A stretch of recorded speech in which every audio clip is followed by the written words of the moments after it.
We start with airplane clothes, then crash into gym rules, ego therapy, and AI invisibility. We're gonna try something new today. I got a daily opinion for you guys. I got a daily opinion to throw on the table here today. Daily opinion means Keith pulled the pin and smiled at the grenade. Hey, here's a question. Last week, there was a woman refused boarding on a plane because she was apparently dressed half naked. So what do you guys think about this whole thing? Nothing unites strangers faster than judging airport outfits from a middle seat. If you're getting on an airplane and there's a woman or a man, men, you too. Some guy just heard that and hid his vacation flip-flops behind TSA. You're getting on the plane and you're like, hey, I think I want to sit on this plane. I only want to wear some shorts and a tank top.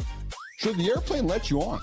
Well, I'm surprising my team with this one. That is how you know the group chat is about to need a lawyer. Let me ask you some questions. So, please, yeah. You said the word that I'm hanging on is you said I felt violated. Yeah. Jon just turned feelings into a depositions-only Costco. Why violated? Because violated to me would mean someone has intentionally done something to harm or something. Yes.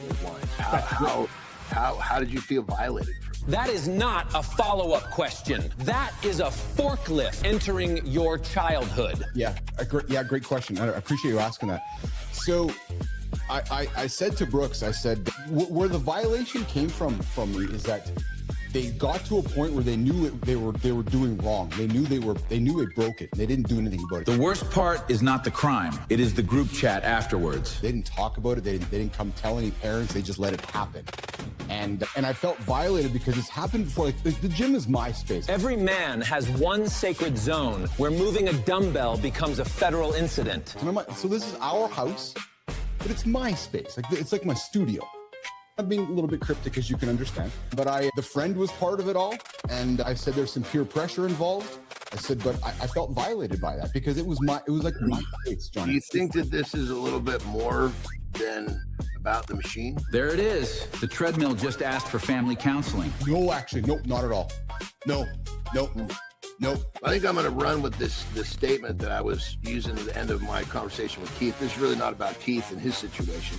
It's about ourselves. And I say this, honestly, I don't say this to myself often, but when I do get my panties in a pretty good fucking bunch, I'll use this on myself because it helps me frame things. I tell myself I'm not that fucking important. That sentence hurts because it fixes about 80% of parking lot arguments. And it really helps you understand, but don't just say it. You got to really own it. And for me, what it does is it just helps me understand that, I see my view. And, much like Keith, we're so alike in so many ways. We have this, boom. As he said, he has 4 things. I have my things. And I'm the same way. From what I can see, I'm pretty fucking low maintenance because I got this.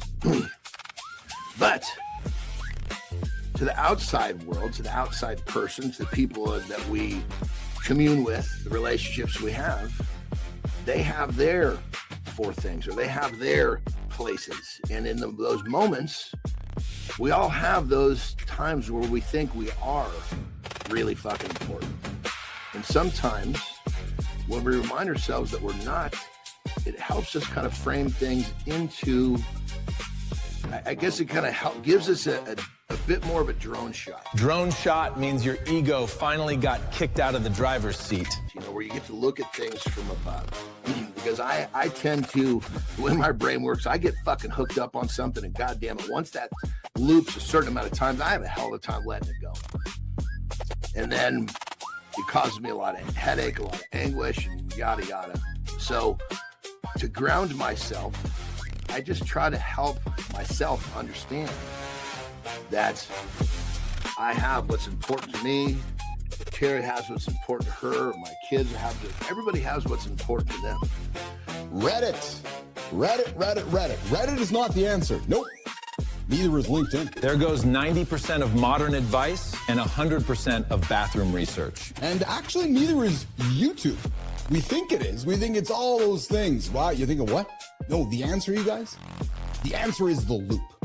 In 2026, the machines decide who exists on the internet. Yep, ChatGPT, Perplexity, Google AI mode, Gemini, Claude, they do not surface you because your site ranks.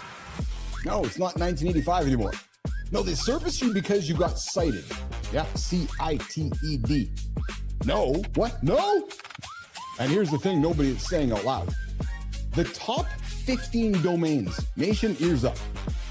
The top 15 domains now own almost 70%, 68 to be exact, of every AI citation on Earth. Think about that for a second. There's 15 domains on the planet that will...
A title can make you feel important. A paycheck can make you feel useful. A full calendar can make you feel wanted. But none of that means you built an identity. Today, we're asking what's left when the work stops clapping. Only on The Big Show.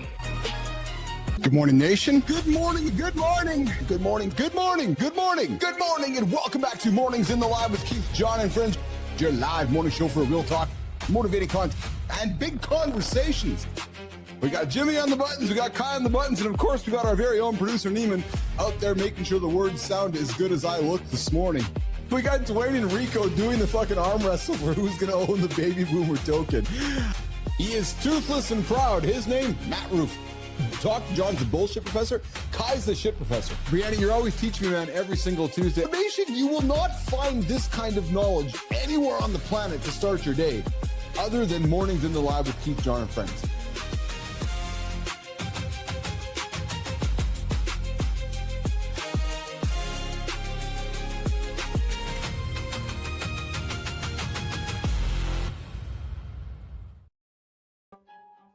Hey, good morning. You're up Thursday. Let's go. Welcome back to Mornings in the Lab with Keith, Jon, and friends. I'm Keith. Jon's on his way. We got a loaded one today, nation.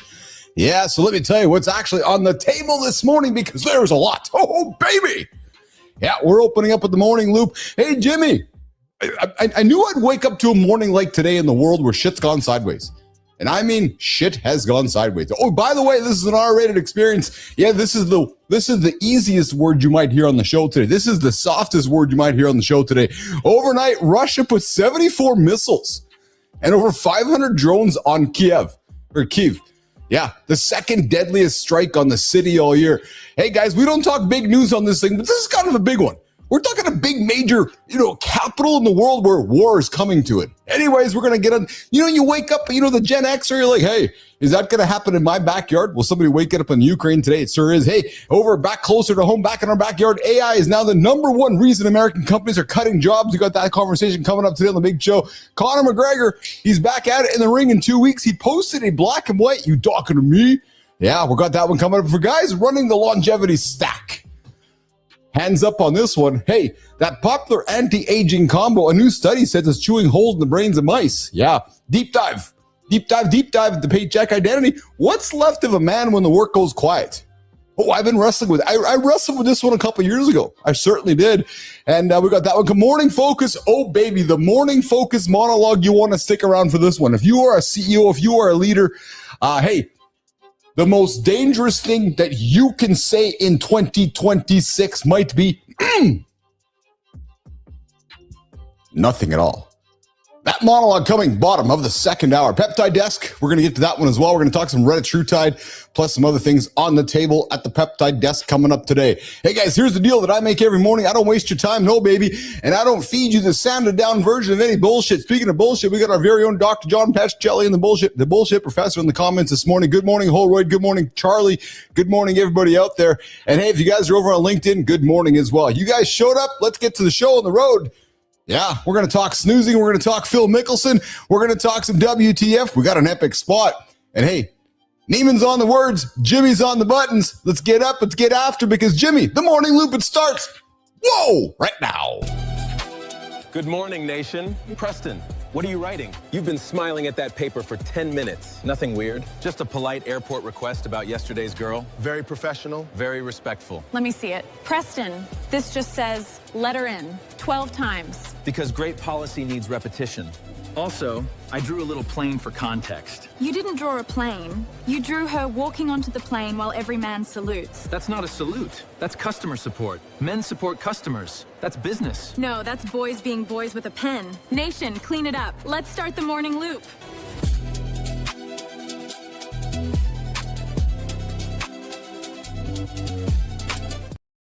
Love it. I love it. Good job, team. Good job, team. Jimmy getting after it. Whoever's on the videos this morning, good job, you guys. I was talking to the team earlier this week. I said, hey, guys, we can do much better with storytelling. We can do much better with the stories we are telling in front of all of you. And if you guys missed yesterday's episode was about, would you let the girl on the plane dress like that? Yeah, and just let your mind go what that would be like. Maybe she was large and in charge, or maybe she was little and smiddle. I don't know. Just talking out loud here with myself and all of you guys, just offending everybody along the way here, Neiman. But here's the reality, guys. Check out yesterday's show. Would you let her on the plane? Yeah, that's what Sterling and Sophia Grant were talking about. And clearly Preston would let her on the plane time and time again. I think I probably would as well. Yes, absolutely. All right. Hey, coming up today, I might have to get to the trending topic. But before we do that, yesterday's conversation opened up pretty well because we put the daily opinion on the table, and the daily opinion was, "Hey Jimmy, would you let the young lady get on the airplane dressed like that?" And dressed like that would be, well, use your own imagination for that. What does that look like? Well, today I got a daily opinion for you guys. Yep. So y'all know how much I love my cannabis. True story. Oh yeah, love my cannabis. Oh, love my cannabis like my coffee. I'm just putting it out there. Boom, boom. Yep, you're working with the handsome chief. You're working with the cannabis dude here. Right, listen. All right. So Jim, what do you think of this one? The U.S. Supreme Court is deciding if weed smokers can own guns. What? Come on, nation. I want to hear from you. Should weed, guns, and court go hand in hand? Here's where it came from. The case arose after Ali Daniel Hamani, a Texas resident, was charged after agents found marijuana and a gun in his home. Well, the lower courts threw out the charge, and they're like, "Nah, dude, you can't. You're a cannabis user, and you can't have a gun at the same time." Well, I'll tell you this right now. Here's my opinion. You guys want to know my opinion? I don't care if you do or not. What the WTF is that? Now, listen, I do kind of understand, which is, well, that guy's pretty blasted. He's high. He's going to pull a gun out and shoot somebody.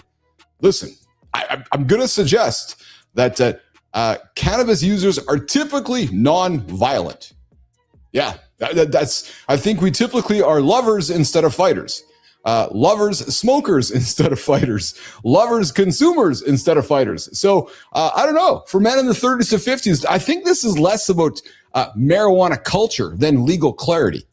What do you think, Sullivan? What's your opinion on this one? Maybe you had Durban poison along with those guns. Yeah, I don't know. Listen, it could be one of the court's biggest cases on how far the government can go in treating ordinary conduct as disqualifying. I don't know. What do you guys think of this one? Are you guys on the page with this? Are you guys off the page on this one? Hey, Jimmy, what's your opinion on this one?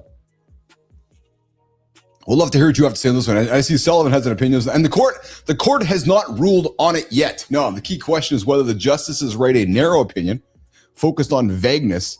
What's with vagueness? Vagueness. Last week we were talking about degenerates and so forth. Today we're talking vagueness. Whether they're going to write a narrow opinion focused on vagueness or a broader Second Amendment ruling that could unsettle similar federal gun bans. So there's the question, guys. If you are a cannabis smoker, or if you are a cannabis consumer, or hell, if you just love your cannabis, should you be allowed to own a gun in the United States of America? That's the daily opinion question today. All right, what do we got else there, Jimmy? Hey, Phil Mickelson. It's like every now and then this guy gets back into it just seems to get back into the news there. Yeah, it's like, oh yeah, 6-time major champion, married to Amy for 7,000 years, 35 years. And he's now facing an on-the-record misconduct report that he partly owns and he partly denies. Now he's, I don't know, he maybe is dodging accountability. Maybe he's accepting some of the accountability. But apparently, my words, nobody else's words, my words. Apparently, Jimmy, this guy might have been a dog. Yeah, he might have let, he may have. We know that Tiger and Phil were racing up the charts at the same time. We're racing up the golf course at the same time. You kind of wonder if they were also racing. They were maybe checking off the old what's that? The bedpost. Yeah, I don't know. So because when a man gets caught, why does the woman who stayed become his best defense? That's some of the questions they're asking of Amy Nicholson. She stayed. And listen, no judgment on that. If anything, I got a lot of respect for the young lady. She clearly is, has values that are important to her. And listen, you can judge for staying or judge for not staying, but the fact is her values are important to her. And she's like, nah, you know what? I don't know. But when a man gets caught, why does the woman who stayed become the best defense? And what's the difference? Hey, Jimmy, well, here's a question for you. What's the difference between an apology and accountability? And are they often the same thing, or are they different? Because just because you apologize doesn't mean you're accountable to it. I don't know. I think it's kind of interesting, actually. And here's something else to think about, too. Anonymous sources on this story say there's a decade-old diner, a reporter with a book to sell. There may just be a lot of people coming out of the woods going, all right, it's time to make some cash on Phil. There you go. So Phil Nicholson's in the news today. And I'm sure he does not want to be in the news today for any of that. Coming up, John Anderson's going to be here in a few moments. We're going to get into a conversation about a number of things. We've got the peptide desk coming up today, plus some daily news topics that are on the desk to get into this morning. All right. Hey, did you guys see what happened in New York City as well yesterday, man? Some kids, my words, kids, climbed to the top of the Empire State Tower. Empire State Building. We're going to get to that in a few moments. Wait till Johnny shows up, and we're gonna have a chat about that one. Also coming up today, we're gonna get some Curiosity Cash on the table, as well as a bunch of fun things. And hey, you guys play tambourine? The tambourine man? Oh man, I got a guy who is committed, and I mean absolutely committed to being the best tambourine player on the planet. I got to tell you, man, this guy is something you guys are going to want to check around and see. Coming up today on the big show, we call it Mornings in the Lab with Keith, Jon, and Friends. All right, I'm going to try this button right here and see what happens. Boom. Listen, LIS, Future me is going to fix the career thing. Future me has the resume. Future me makes the call. Future me has not worked a day in his life. Hit the button. Past you will thank you. Future you is... All right, yeah, future you is you. Future you is you. Hey, if you could talk to your dead, would you? Jim, gonna throw the question to you, brother. I know you had an unfortunate loss. You lost your father here within the last year. And here's the question for that all of us, it's a question I'm probably gonna face here in coming time. What if you could talk to your deceased loved one? How would you feel about that? Well, listen, South Koreans, yeah, they're doing it. They're paying $390, Jimmy, to talk to AI video clones of their dead relatives. So that's the question. Would you do it? Would you sit back and pay $390, call it $400, sit down and talk to your dead relative? Good morning, everybody. You're on the big show called Mornings in the Lab with Keith Jon and friends. I see you guys trickling in here. Come talk to me. Come say hello. Come join the comments and come tell me where you are joining from this morning. Would you talk to the dead? Would you pull out your wallet? Would you put your Visa down? And would you say, hey, I got to talk to a dead loved one. I'd like to hear from you. Come join me in the comments. Come talk to Sullivan and myself. And hey, if you're laying there in bed and you got your phone in your hand and you're waking up, do not hit that snooze button. You hit that snooze button, you are going to be how many minutes behind? Jimmy, we're going to come back to the Talking Dead. If you're laying there right now, get up. It's time to get after, because if you don't get up, you're going to be 9 minutes behind the guy who is still laying there in bed right now. Snoozetracker.mornings.live will help you track how much of your life you are wasting to a snooze button. But guys, in South Korea, grieving families are paying $390 to talk to an AI video clone of a dead parent. Skin, pores, voice, the entire works. And there's a startup doing this, Jimmy. $300. They're doing 300 of these a month. Man, so they're making like $12,000 a month just having people talk to dead buddy. Yeah, Jimmy, I'm with you, man. I don't think I would spend it too. I think that's I would prefer to go to my perhaps my father, my mother's place of rest. And Jimmy, maybe you feel the same way I would. I would rather go to the place of rest and have a conversation in that place of rest in that moment. And to me, I feel like I'd be closer to that person than me staring at my iPad, pretending that their pores and their voice and everything is there. But hey, let's have that conversation with Anderson. He's coming up. I see him sitting there patiently waiting to come into the lab. His name, Jon Anderson.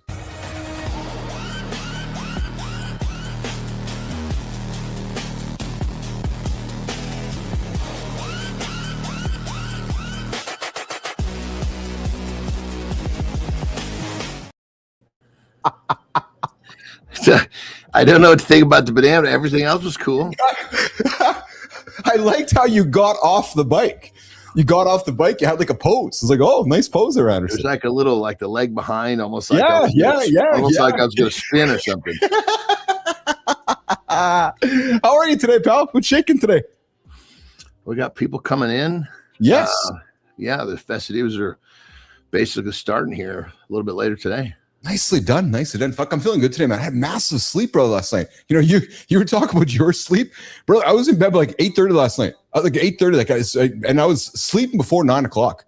And I know. I joke with you with my sleep numbers because I pay attention to them every now and then, and my numbers have been higher than ever. And of course, I feel better than ever. But I'm telling you, man, I'm just. When you say numbers higher, it means the numbers are supporting what's going on. They are. Yeah, like I'm like so. When you and I were kind of bullshitting about this a few months ago, as I was going through my here's my quotes, buddy, air quotes. Research. No. As I was nudging towards my decision, I was. No, you've given yourself a new nickname, by the way. What is it? No. Exactly. You even knew what it was. No. You can't start a sentence yesterday without no first. No. But actually, it should be no. You don't understand. No, you don't understand. Good morning, everybody. Hanging out with No, you don't understand. And my uncle, my brother, Jon Anderson. Actually, I want to talk about yesterday quickly. Truthfully, Johnny, true story. I had a few folks text me actually after our conversation. And anybody who's going to do a live show or a podcast, hear what I'm going to say next. If you go back and listen to Keith and Jon yesterday, that is how you have a conversation in front of people. You know, whether there was some entertainment value or engagement. Raw as a motherfucker, baby. Brother, any feedback I got was that was fucking awesome. It was engaging. It was love. It was two brothers having a back and forth. It wasn't monotone. It wasn't boring. And I'm telling anybody who's doing what like you and I do for a living here, this thing, like guys, don't be afraid. Like, okay, so did Jon amplify his responses a little bit? Perhaps we're on a show. Did I? Perhaps we're on a show. Did we try to, stretch things out to make it engaging? Perhaps, but we're on a show. Entertaining and informing you guys. Too many fucking people make content because here's how it could have went. Hey, Jon, I was parenting yesterday and it was this. Oh, yeah? How'd it go? Well, this. And then it's over. And that's what most people fucking do, Anderson. I got so much. If people want the cheat code to what's going on with us, just talk to us all. If I'm beating them up, that's our show personalities. Yeah, if I'm actually telling them, hey, I support you. I love you. I've taken my character away. I'm just trying to get the little fucker to listen. No. That's the fucking best. Brother, I hear you. I agree with you. No, you don't understand. No, you don't. But it was awesome. But I just got to quickly, because I got some fun feedback yesterday. And it's funny, Johnny, Carter, he said, yeah, so I listened to your show this morning. It was yesterday. He goes, yeah, so I tuned into your show for a little bit. And I said, oh, when did you tune in? He goes, you'll never guess. I tuned in just as you and John were starting the parenting conversation. I said, oh, how did it go? He said, it was really engaging. I stayed the whole time. Oh, man, that was pretty good. Hey, question for you. Would you pay $390 to talk to a dead loved one? And I'm being very serious. Like, so you could look on your iPad and maybe, and because people in South Korea are doing this today. True story. Paying $390 to sit down and have like a conversation with a dead deceased one. Or would you save the money and just go to where their passing was? Maybe if you spread their ashes or their cemetery. Well, you got to explain that a little bit more. I mean, is it like an AI fucking on the tablet thing? That's exactly what it is. Well, how is it generated? Where's it coming from? Is it just some fucking guy on a keyboard or is there's some sort of a medium involved that's giving you a visual? So it's no medium. It's essentially videos. So I'm going to interpret probably how it works, John, is they've taken a bunch of videos and content and created a persona, a high resolution persona, right? And then that persona then is displayed like on the iPad so that you could then watch it, right? So basically, you've given access to somebody with a lot of fucking years of memories of pictures, and they put it together for you. Basically, yes. That's exactly what it is. Well, I mean, it's like, okay, it's an interesting question, but it's like we need to know a little bit more about this. Do I want a hamburger? Well, where's it fucking from? Yeah, McDonald's? No, I don't want that hamburger. Well, so and they're actually serving about 300 customers a month. So 300 people a month are saying, I want videos of my dead dad brought to life. Like it's I mean, I can understand there's some value in that too. Sure, 100%. But I guess the way it was pitched, like obviously it'd have to be pitched that way. Hey, I can create some really cool lifelike videos of your past one. If you give me the material, I'll make something really cool for you. I might pay for that. Yeah. But hey, do I want to talk to a fucking dead past person? Well, that's a very different fucking step. I'm not really talking to the person. I'm looking at the shit that you've reincarnated for me. Well, yeah, that's exactly correct. Yeah. Hey, in a couple weeks from now, we've been talking about this a little bit too, and I know we'll be talking about it after it happens. But McGregor's in the ring, and he's been posting some stuff, and he posted a black and white taxi driver video yesterday with Robert De Niro. And there's a little bit, people all over the X and the internet are talking about it because they're wondering if he's maybe setting some messaging up that maybe the fight doesn't go his way as planned in 2 weeks, right? So it's like teasing the, are you guys skeptical? Are you, is my body going to cooperate? Is it going to work out? And he's just, is he planting seeds to manage the expectations of the fight? Or Johnny, is he doing what you talked about yesterday? Just being a brilliant marketer. At the end of the day, he's getting people talking about him, which as you know, that's what generates bank at the box office, right? Attention is currency, baby. Yeah. And he's doing a good job of that. And if there's anything that as I've learned from you, I didn't realize, like I was doing some research you said yesterday, the guy's done a wonderful job managing his likeness. Well, you know what social media is? Is day trading attention. Oh, yeah. That's exactly what it is. That's 100% what it is. That's exactly what that is. Well said. Good morning, Whitaker. Good to see you. Dwayne, where are you traveling this morning, brother? I guess you're off for a July 4th weekend, eh? Good to see you out there, Dwayner. It's, July 4th weekend. Yesterday, Jimmy, I know you got some video for this one. I'm sure Johnny hasn't seen this, so I'm excited to show this to him. A couple of people, Johnny, climbed to the top of the Empire State Building, and they were up just hanging out. Here they are. Now, these folks actually, there was a Netflix video of them. Your kids might have saw. Your kids might have actually on a fucking crane that's on top of it. Dude, they're right at the top. They're on the antenna. They're at the top of the antenna. Is that a crane or an antenna? That's the antenna. That's at the top of the antenna of the. So let me back it up. So they were featured in a Netflix special in 2024. They climbed, like this is a couple. They climbed these towers around the world. and they shoot video of themselves, like this crazy shit, right? Well, yesterday they climbed the Empire State Building and they proposed to each other, and right to the top of the tower, and they're standing at the top of the antenna, as you can see. Oh, mercy! Yeah, exactly, brother. Yeah, with no string. Fucking brother, he better have a good fucking hold on that pole. Jesus Christ! Oh, I watched I watched the special on Netflix about them, and I don't know. That's that blue thing's an actual antenna. It looks like a crane. You know what I mean? That looks like a crane, brother. Like, are they building something else on top? So they went even higher than the antenna. Mm-hmm. Sorry, wrong pipe. You've been to New York City? Yeah. So the Empire State Building right at the top that has like an antenna still at the top, right? So they climbed to the top of that. So you know, nobody knows how they got up there. Apparently probably got to the observation deck and then climbed to the top. Then they were arrested when they got to the bottom. They were arrested because you're not supposed to. They were fucking up there, dude. I know. There was this when I was in Japan. I don't remember where we were. Yeah. We're doing some sort of a promotion. They would take us out in town and kind of promote the show. And there was this building. It wasn't that high, but it was fucking high enough, dude, where basically it was like a building that had a bridge between. And there was probably like a 30-foot place between in the bridge where it was glass, where there was no supports on you but the glass. And the glass, as I understood it, was like this fucking thick. So it was really fun. Supposedly there's no way it would ever break, right? Dude, I swear to God, dude, I got out there and I'm like trying to walk across this. It was the fucking weirdest thing. It was like, you know, I've watched people do it. Yeah. You know, in my mind, well, you're heavier than that. This thing's gonna fucking collapse with you. Yes. You know, but it was so hard to bring yourself to take a step. I would imagine it would be like having a knife right here, feeling that little bit of poke, having the balls to actually shove it in. It's like you can't fucking bring yourself to do it. I never thought about it the way you just explained it. It's so fucking weird. Like, holy shit. Like it's like this, because I'm pretty good at saying, okay, we go. My brain controls. Yeah. But I mean, when your brain truly thinks it's fucking life or death, it's a little bit of a different fucking relationship going on there.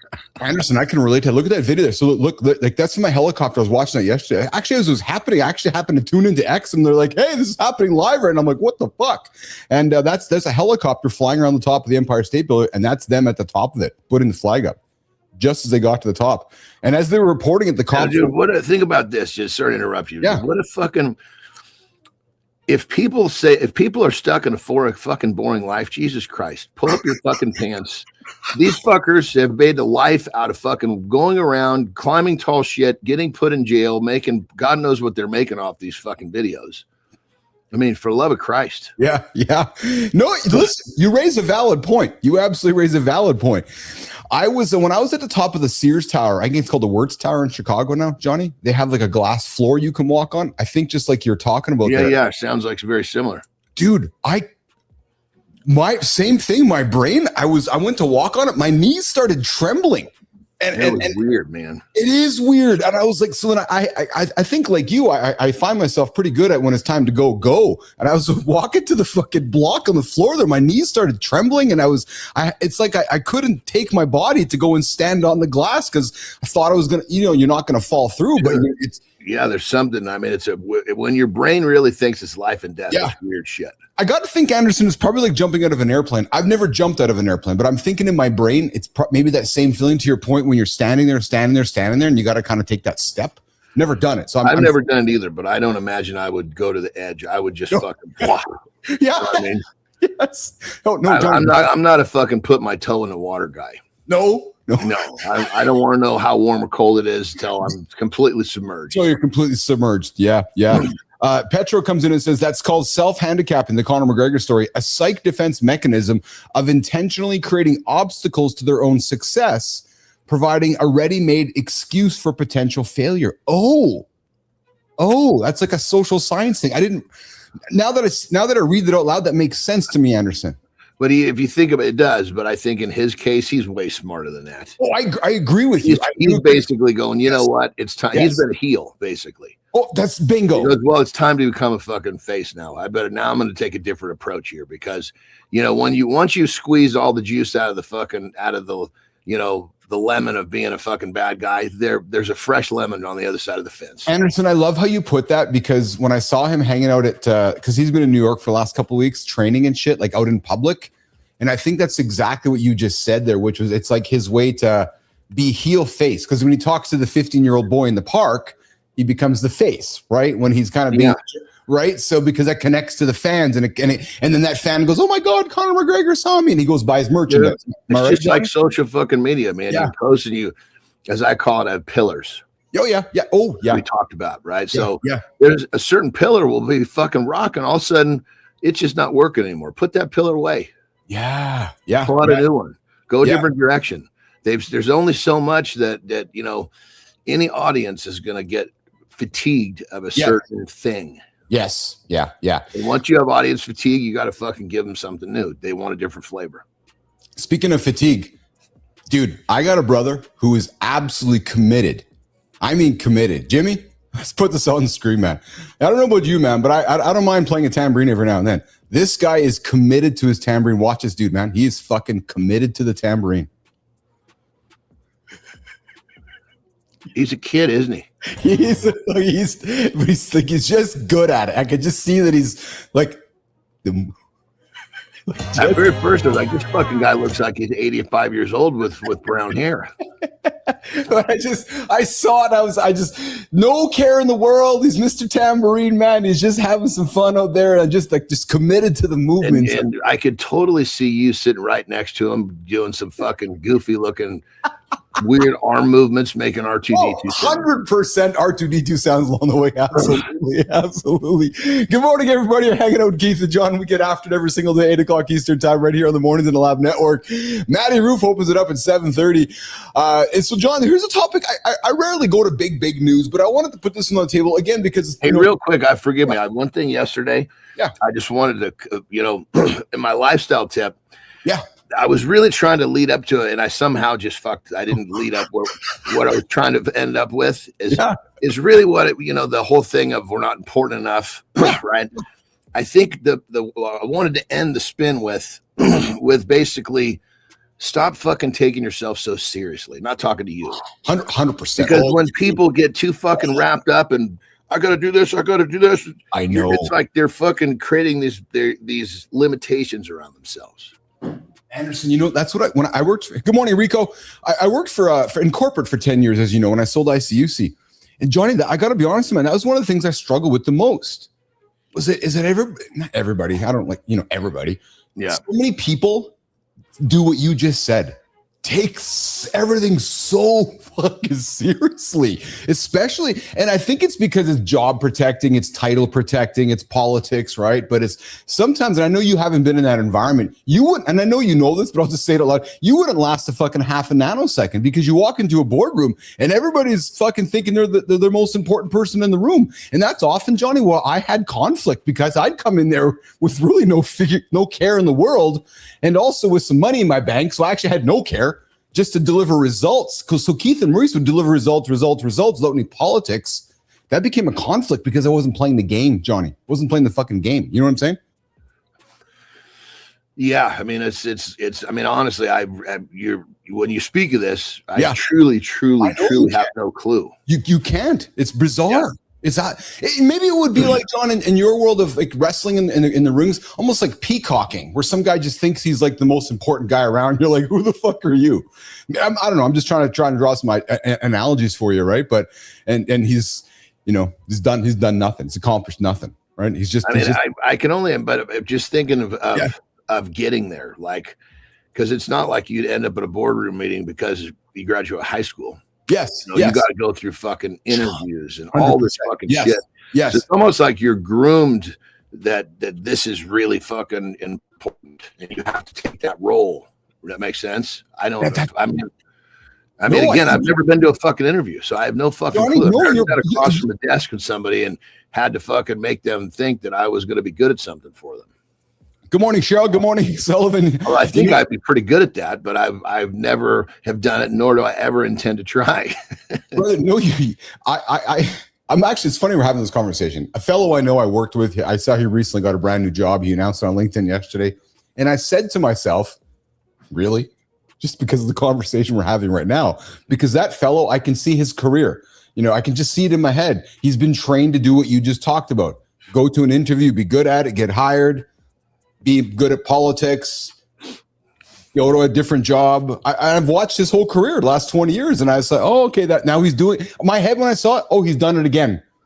Well, dude, all I see when I see in this conversation, limitation.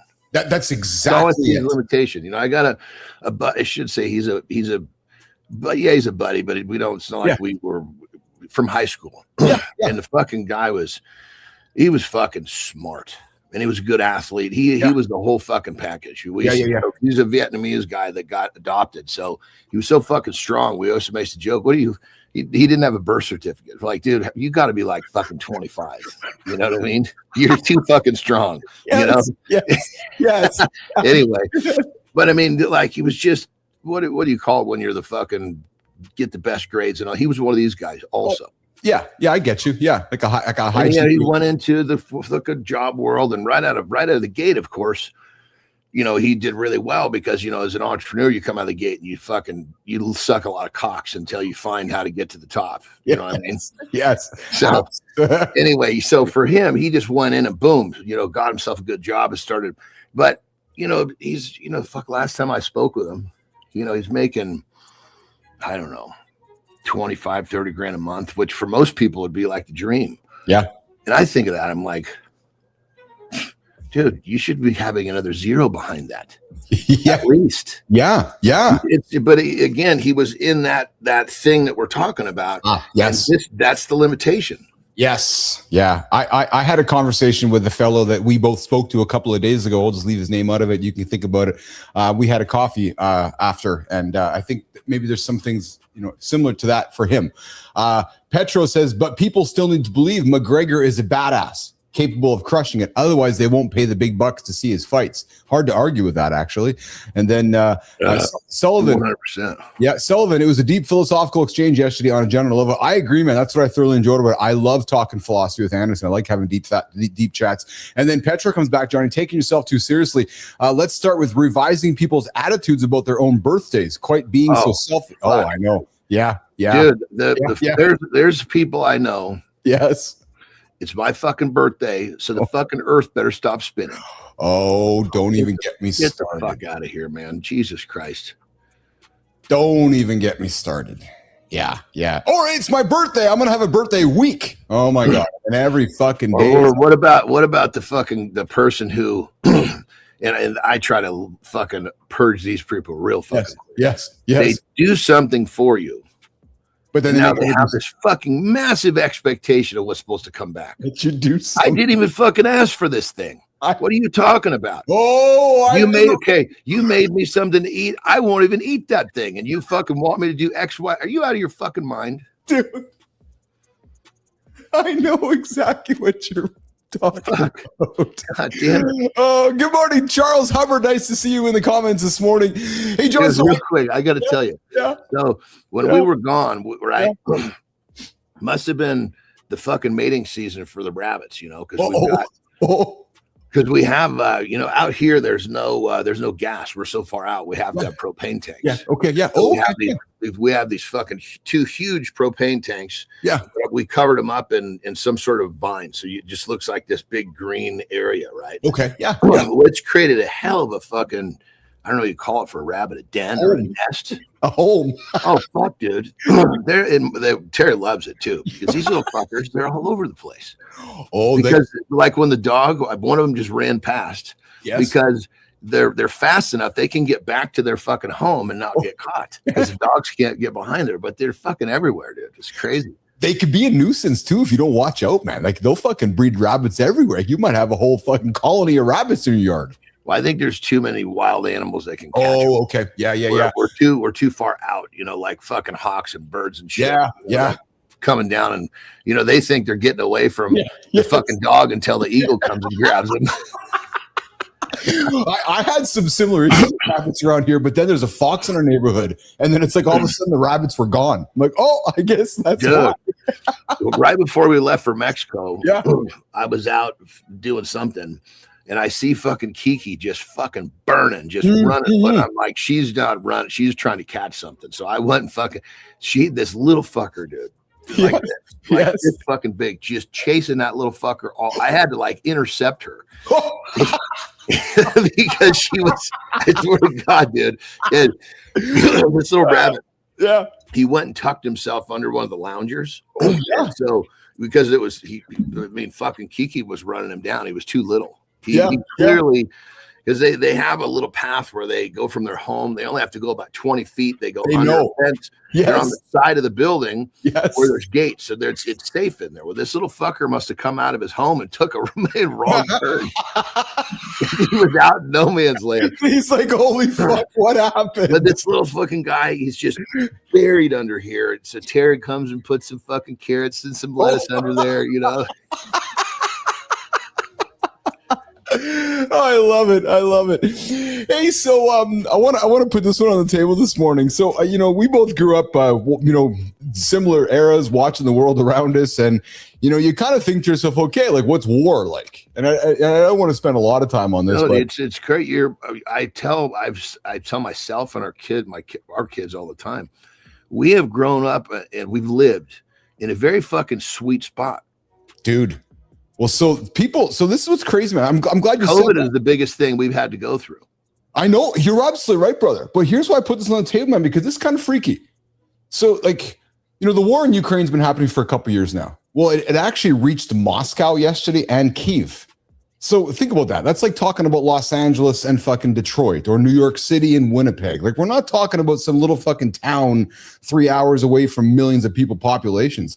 Like Anderson, we're talking like fucking like we're talking, oh yeah, I'm pissed off at you. I'm going to fucking send a missile to New York City, or I'm going to send a missile to fucking, so, you're right. And it's like, okay, so now it's in Moscow. Now it's in Kyiv. Like, are we just like one person who's like a trigger finger away from saying, you know what, fuck you, I'm sending a missile across the ocean? So to your point, it's like, I feel like I'm going to wake up one day, Anderson, and have a coffee with you and say, hey, guess what? A major city in North America was bombed by a missile, because it just seems like we're going in that direction. And we've talked many times, kind of the world's in this kind of weird spot. Well, dude, when shit's happening in like Moscow and the major, in Kyiv, I think that there's, I don't know, it just, we both been around long enough to think there's something kind of on the horizon, my friend.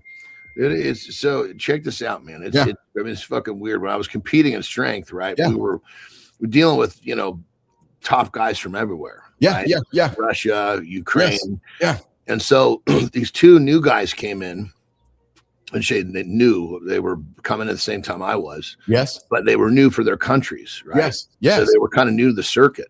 Oh, yes. The Russian and the fucking, they were not fucking friendly at first, because their grandfathers fucking fought each other. Oh. Now, funny enough, they got past it. They became really good buddies. Anyway, really fucking cool guys. They get past it. They become good buddies. Now their fucking countries are fighting again.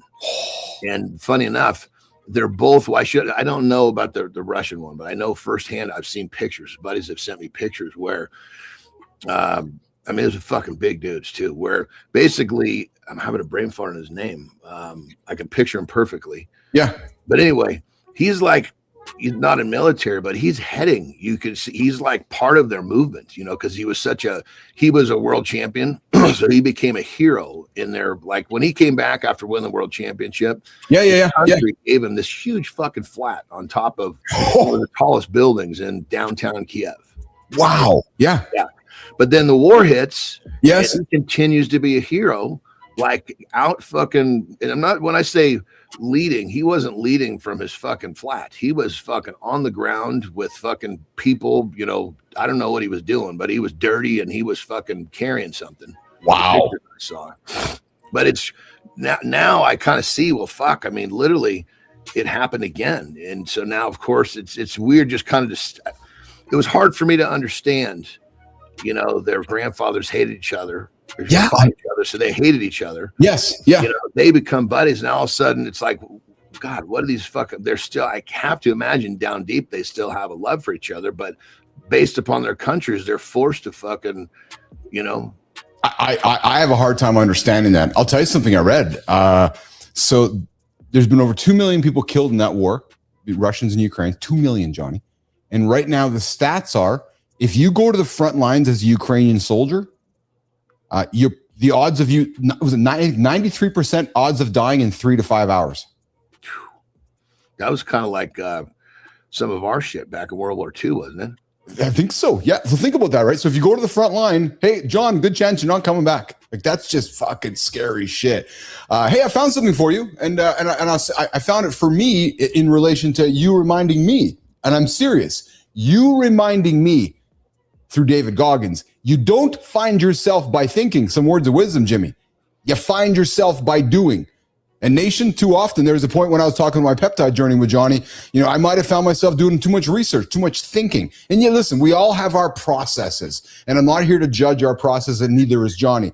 But sometimes we need maybe accountability partners or brothers to maybe help us through conversations, to maybe push us over. And I mean that in a very positive way, because guys, we can think ourselves to a point where we don't actually do. And I love this because you find yourself by doing. And John, it starts with the fucking footstep, man. One foot goes to the second foot. You start doing it. And you know what? One last thing, buddy. When you start doing it, what happens? As Claude said, you start becoming it. You start becoming it. Well, and one of the best things you can do when you have a buddy that gives you the push. Yeah. Don't say no. Don't say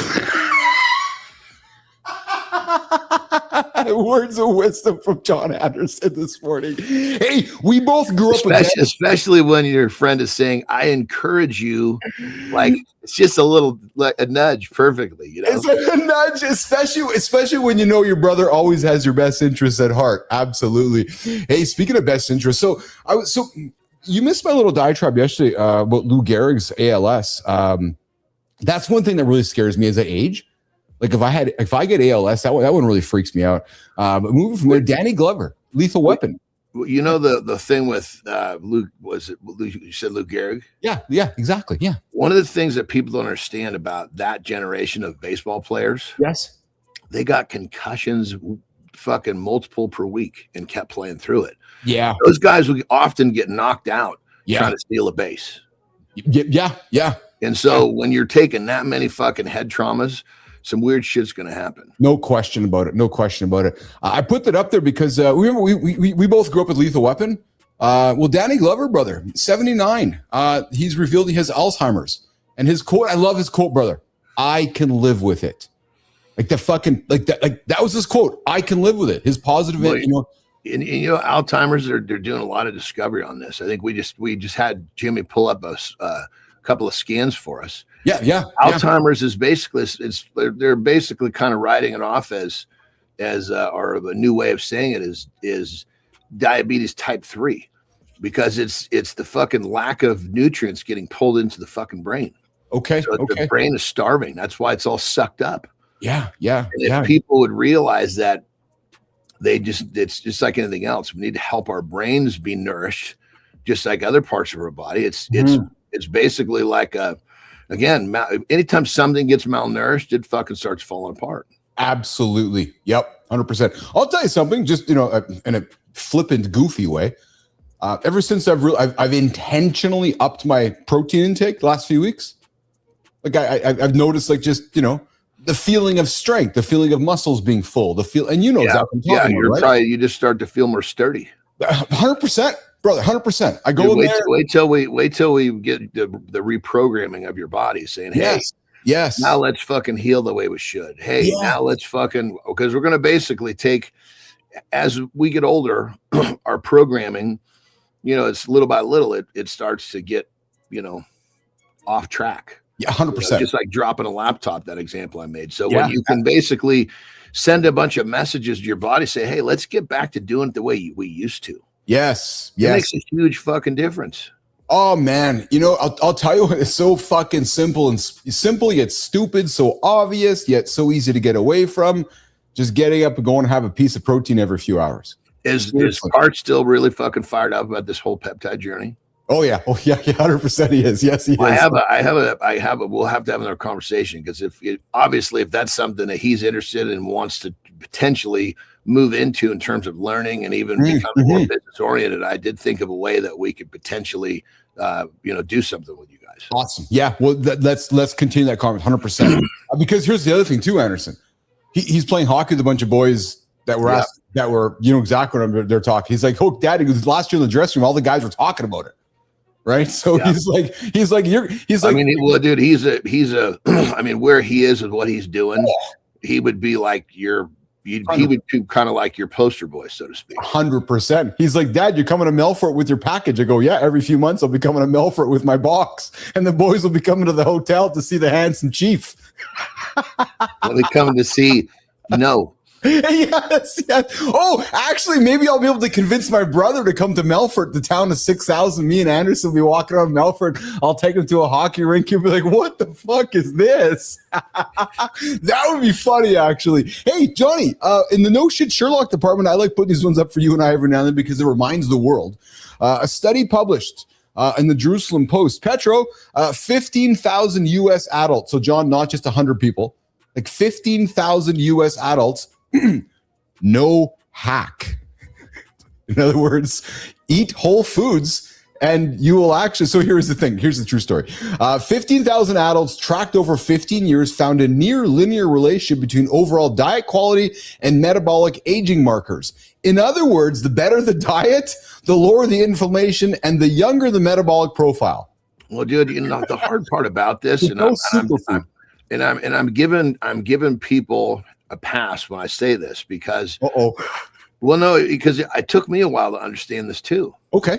It's like we're bred to think about the calorie. That makes sense. So society has taught us. Yeah. And then when we get a little more advanced, we're learning to think about the macro. Yes. Right. Well, here's it. So I'll make an example. Like let's compare, you know, a calorie. Yes. It's like you need to buy a vehicle to commute. That's your purpose. I'm buying a vehicle to commute every day. Yes. Right. Yes. Well, when you, if you're from a calorie, it just says you got a vehicle. That's it. Okay. Well, that's a good example. But now now we go, okay, well, let's look at the macro of this vehicle.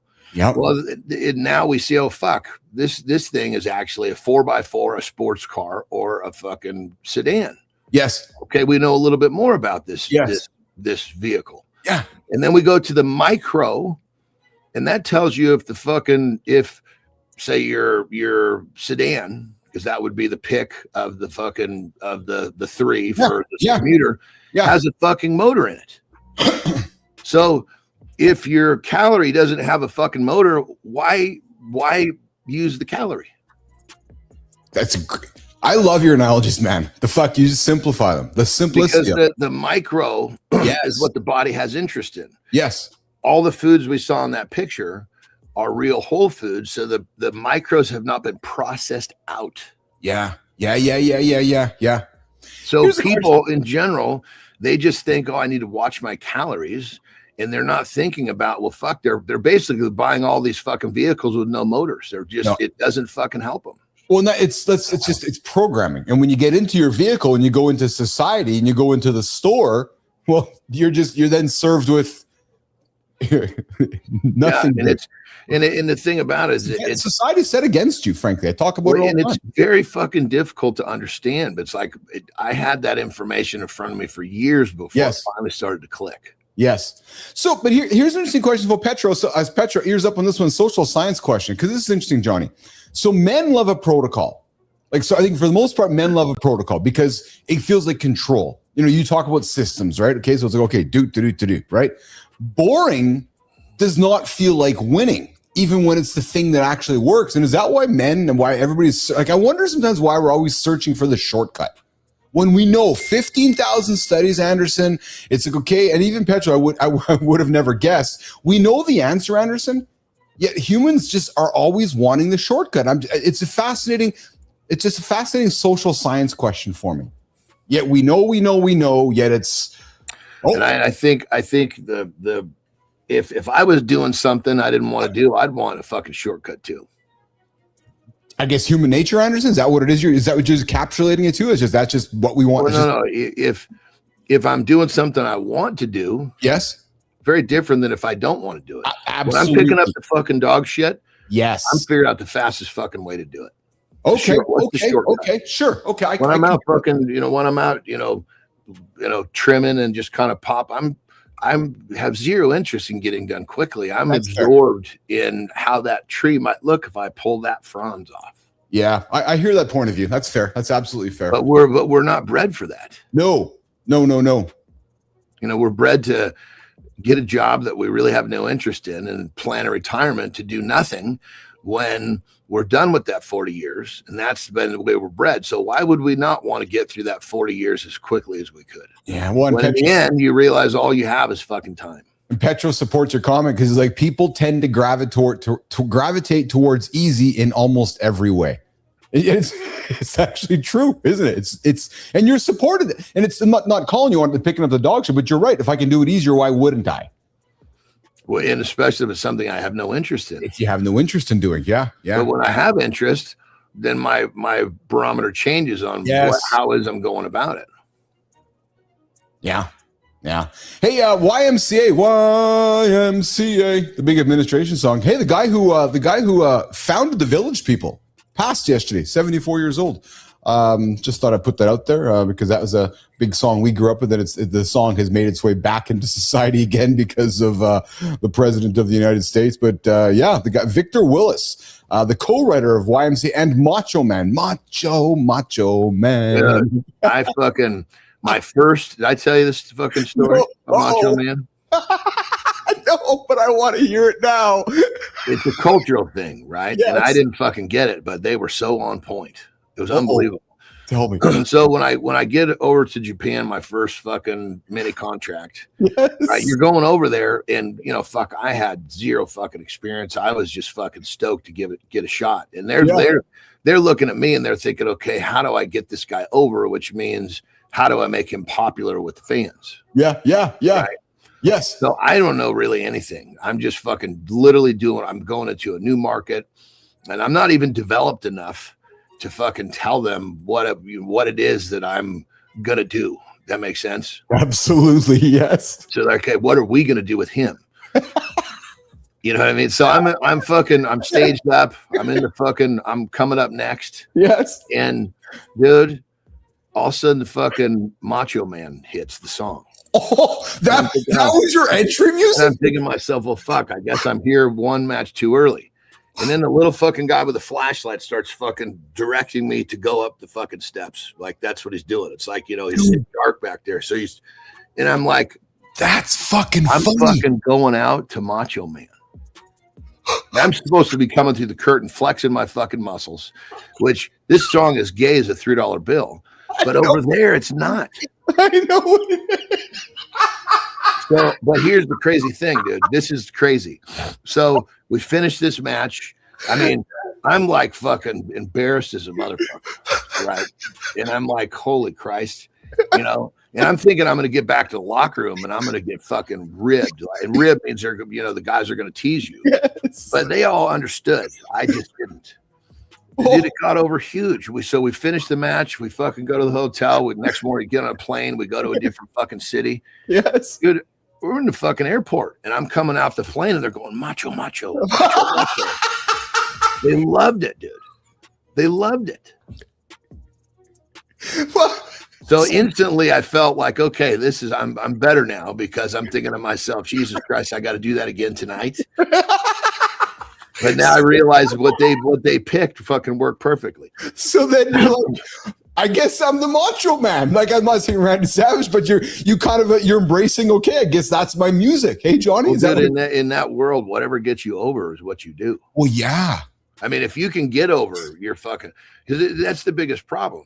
You got guys that look like they should just fucking have this huge fucking following and this huge support, and something doesn't click, and then they become a throwaway. Yes. Yeah. Oh, we've seen it time and time again with guys you think are going to be big, and it's so there's I heard some quotes there since we're talking wrestling that I guess Lesnar and the gang at WWE recognize that Omi Fema, the big black fellow, like the big Obi, that they said he has the it factor which is why there's a big push behind him right now. Yeah, that's why he's in with Lesnar, because they're taking all his steam. They're going to hand it off. You're exactly right. And I'm getting goosebumps because of what you said, because it's so hard to get over, Johnny? Because it's hard to get over, isn't it? To become an it person, isn't it? Oh, fuck, dude. That's why there's so few of them. Yeah. So, and I've watched him a little bit, and you can see there's something about him that's, whether it's his size, the way he carries himself, there's just something about the fellow that, like, you know what's cool, if you, I'm sure we can find pictures of this. Yeah. When he checked into fucking training camp, into developmental camp. Yeah. He was just, kind of a fat man. Oh, really? Yeah. Yeah. And he developed, they love that when someone fucking gets themselves in great shape. Oh, of course. Because it tells them that they can count on that for a while. Oh, yeah. It shows the commitment, doesn't it? It shows commitment and the fact that he actually did that versus a lot of guys show up. You really never know, what sticking power do they have with that physique. Okay. Oh, yeah. Yeah. That makes sense. Yeah, how many guys look fucking great in the first few years, and then they turn into fucking fat asses later? It's like, Scott Steiner used to always fucking bust people up. Like, I remember Scott Steiner. You're basically, if you're a fat man, you're not a wrestler. Yeah. Dude, his physique was awesome. Scott Steiner's. Yeah. Pretty crazy. He's pretty crazy, dude. Yeah, 100%. Speaking of crazy, dude, Jimmy, before we get to hour 2 lifestyle tip with Anderson, is having some fun this morning. I got a dude, a 95-year-old man referred to as Nano, demonstrating his daily resistance band. 95 years old, my brother. Health is the real wealth. This is his daily workout.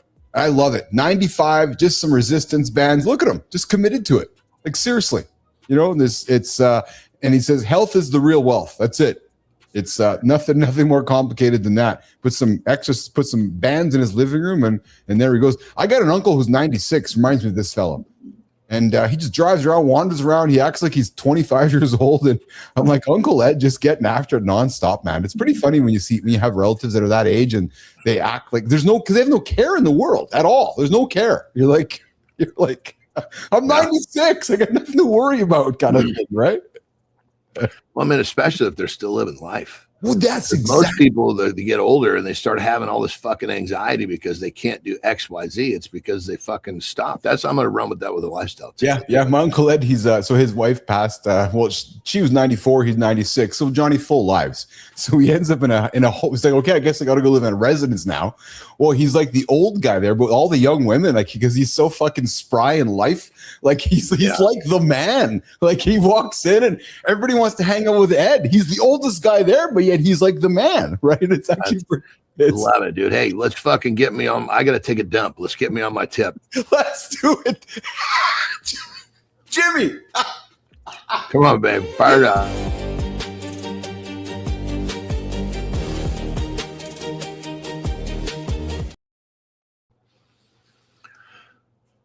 All right, lifestyle tip. We're going to run with this whole thing with the old sucker pulling on his bands. See, what you're witnessing there is he didn't stop. You hear this all the time. If you don't use it, you lose it. Well, think about that. Think about all the things that you can lose if you stop using. Let's get personal. Your cock. If you're not using that thing, guess what? You're not going to have a good sex life. If you don't stick with your exercise, you're not going to end up staying. It's literally comes down. That saying has never been more true, especially in the world that I live in, or I've lived in. I've seen so many people that decide to take these breaks, and because they stop, they lose it. So the saying, if you don't use it, you're going to lose it, has never been more true, but it goes everywhere. Your brain, your body, your dick, you name it. So think about that.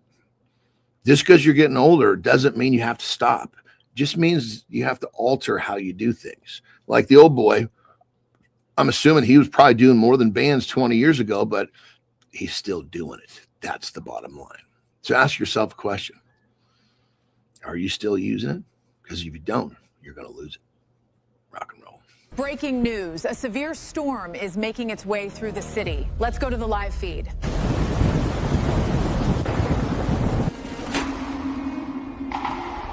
The third quarter projections appear solid. We must maintain this momentum.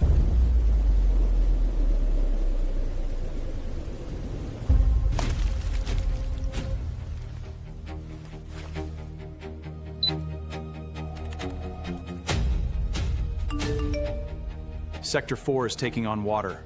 Membrane is breached. Deploy the defender.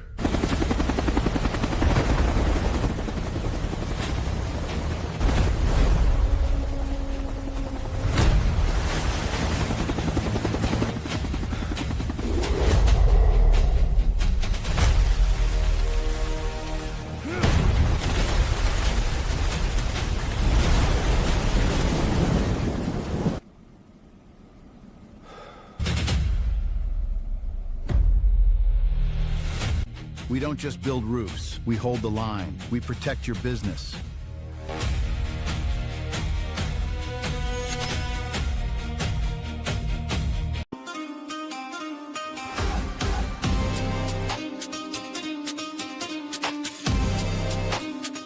Good morning, good morning. If you just walked in, coffee's hot, the seats are open, you didn't miss it. No, you didn't miss the good part. You're right on time for an hour one, baby. We ran the loop. Yeah, we talked Keith, we talked McGregor, we talked the anti-aging stack that's frying the brain. And if you missed it, I invite you to go catch the replay. My words aren't coming out. I'm just taken aback by the commercial. Yes, because hour one isn't about what happened while you were sleeping. No, it's actually about you. Hey, we're getting to the deep dive. The deep dive is about this today. It's talking about the whole idea that the paycheck identity, what's left of a man when the week goes quiet. I want you to actually sit with that conversation, not the layoff, not the number in the account, the quiet. The morning the calendar is empty and nobody needs a decision from you. I'm talking about my story coming up in 2 minutes. And then the peptide desk. We're going to get some retatrutide, the actual science, what's working, what's hype. We're talking retatrutide today on the peptide desk, all that and so much more, plus the morning focus. Men, leaders, CEOs, here's this one's for you coming up. Maybe, just maybe, the most dangerous thing a CEO can say in 2026 might be nothing at all. All that and so much more on hour two on the big show that we call Mornings in the Lab with Keith, Jon, and Friends. Hour two starts right now. If your job disappeared tomorrow, would you still know how to introduce yourself? That question stings because most men didn't build an identity. They leased one from a paycheck. The title gave you status. The calendar gave you purpose. The inbox made you feel necessary. Then the noise stops, and the silence doesn't ask what you did. It asks who's left. That's why some men don't retire. They vanish in place, sitting inside a life they never practiced living. So if work is the loudest thing in your life, what happens when it finally goes quiet?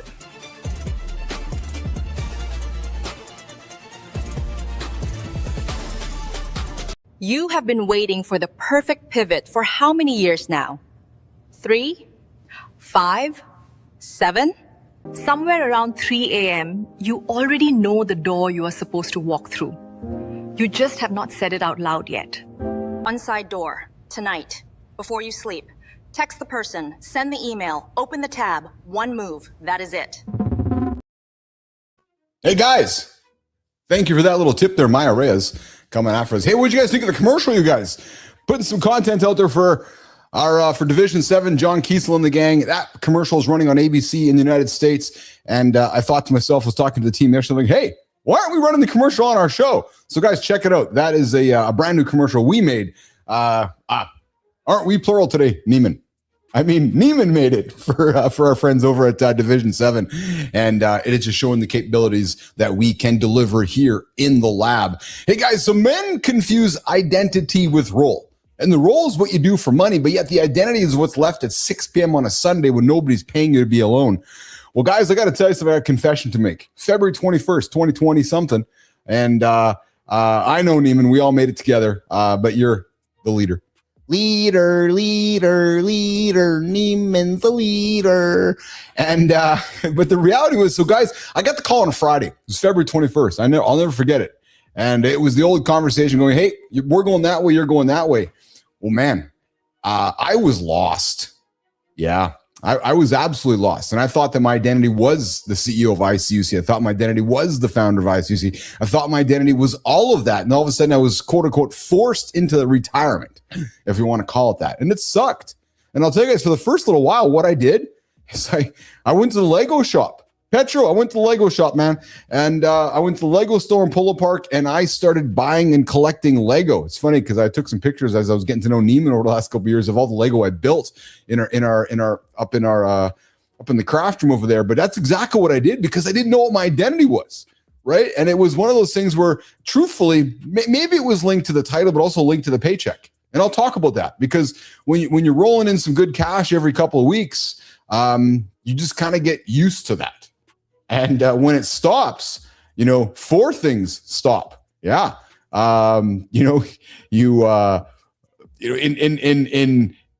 Normally what happens with a lot of folks is, stress goes up, stress goes sideways because you're like, oh, now what?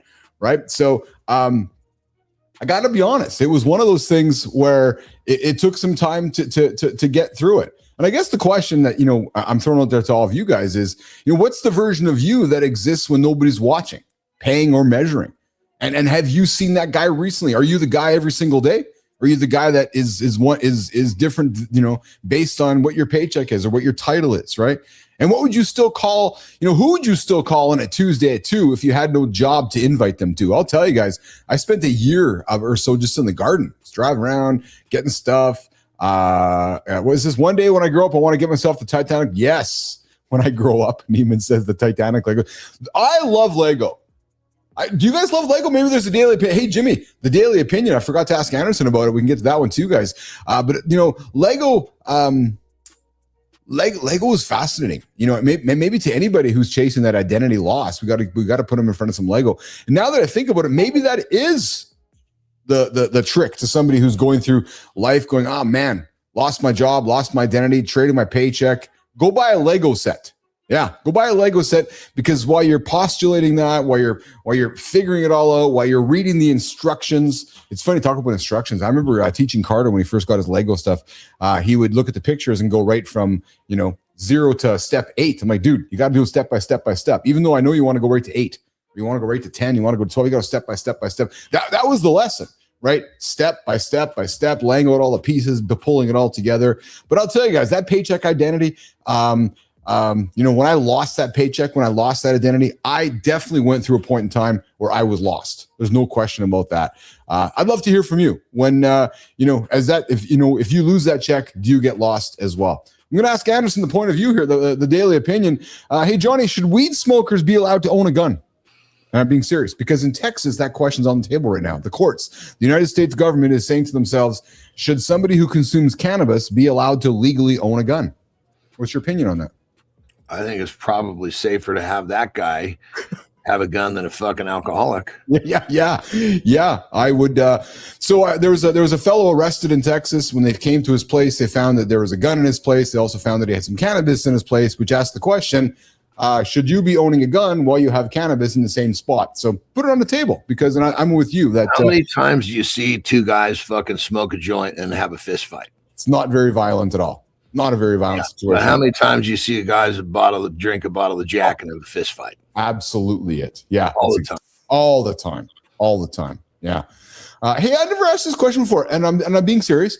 Have you ever explored Lego? Have you built Lego? Is that ever any interest to you, even as a young man growing up or at any point in your life? Like Legos where you plug shit to you? Yeah, that was the kind of stuff they gave me. I bet, yeah, because you'd be good at that, right? Seriously. It wasn't good. It was they wanted me to. I love Lego. Good or not, I think it's the intent of what it's supposed to promote as a toy. Okay. Yeah. Oh yeah. We weren't getting the video games. You learn to have a fucking TV for video games. Yeah. I love Lego. When I went through my journey, losing my job and everything, I got into big Lego spiel for a while because it as an adult. Yeah, as an adult, 100%. Yeah. Well, you know what it did, John? It helped me. I was able to get into a spot, learning, stimulating my brain, solving problems, building. I love to build.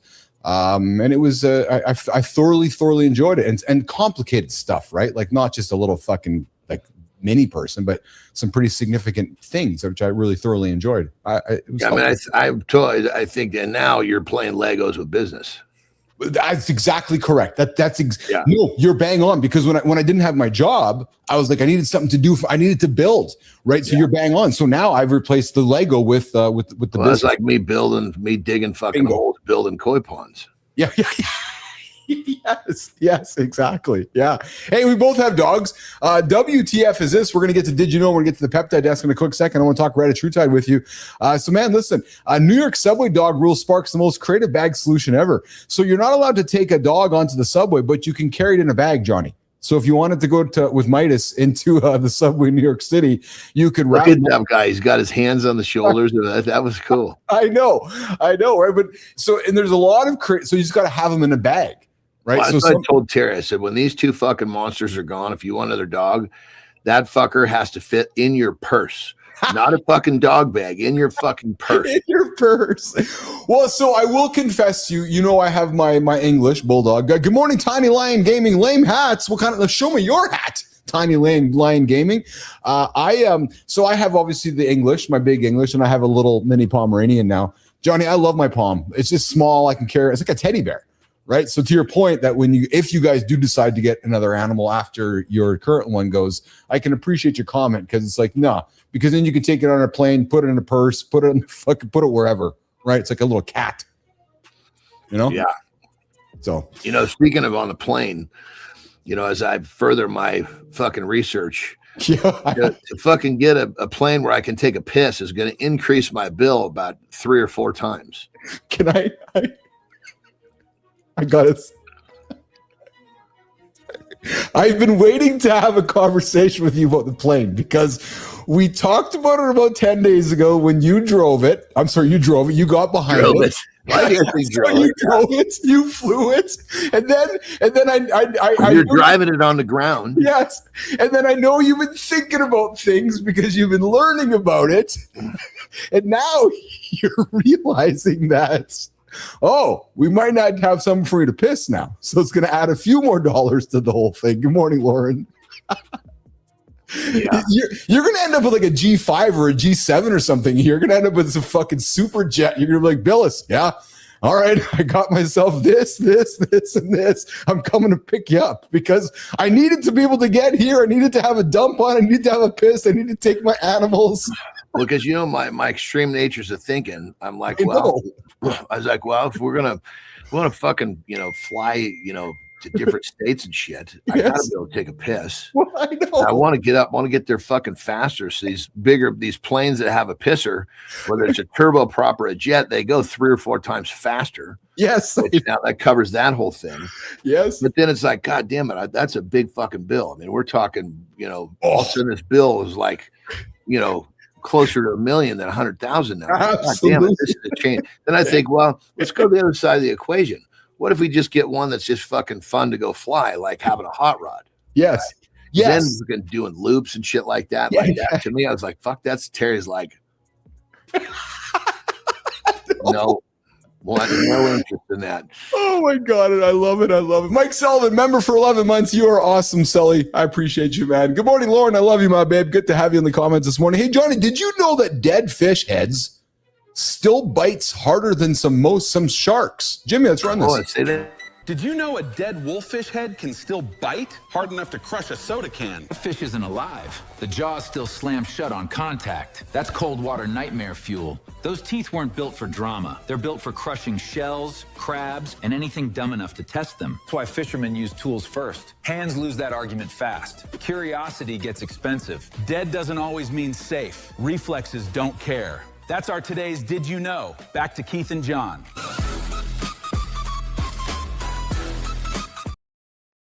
Dude, some of the fish that we catch out of the Sea of Cortez, it doesn't look like that.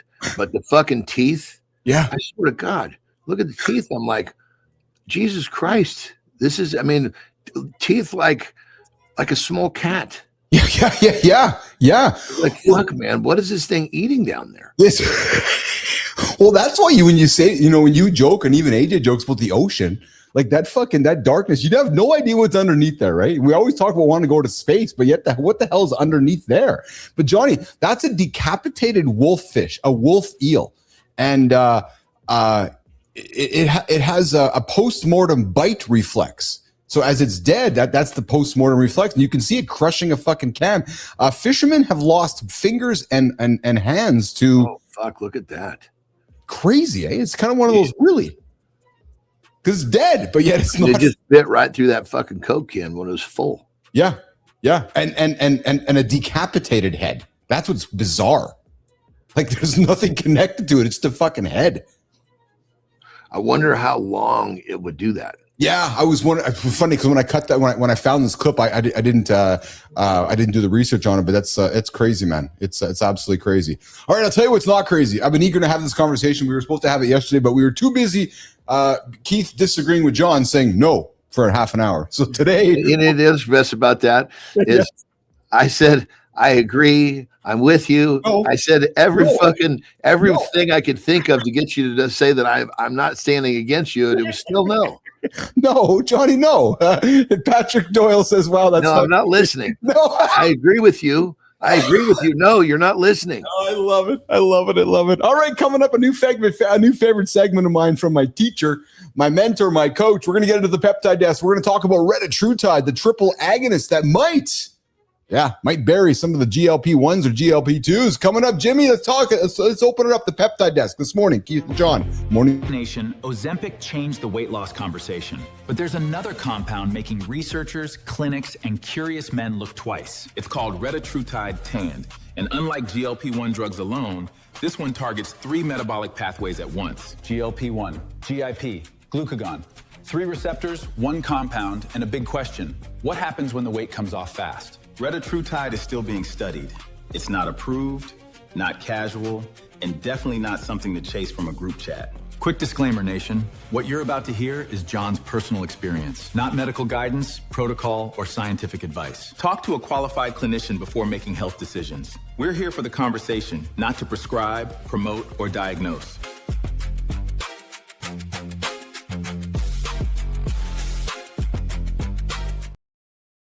All right, guys, you guys know I'm starting my journey here, whatever it arrives. I'm going to start a peptide journey here, and I'm talking to my coach, my mentor, my brother, Johnny, but we're talking about retatrutide today. Guys, John, I'll set it up what it is, a triple receptor agonist hitting GLP-1, GIP, and glucagon pathways simultaneously. Because, John, if I'm correct, again, I'm going to be the dumb guy in this whole thing.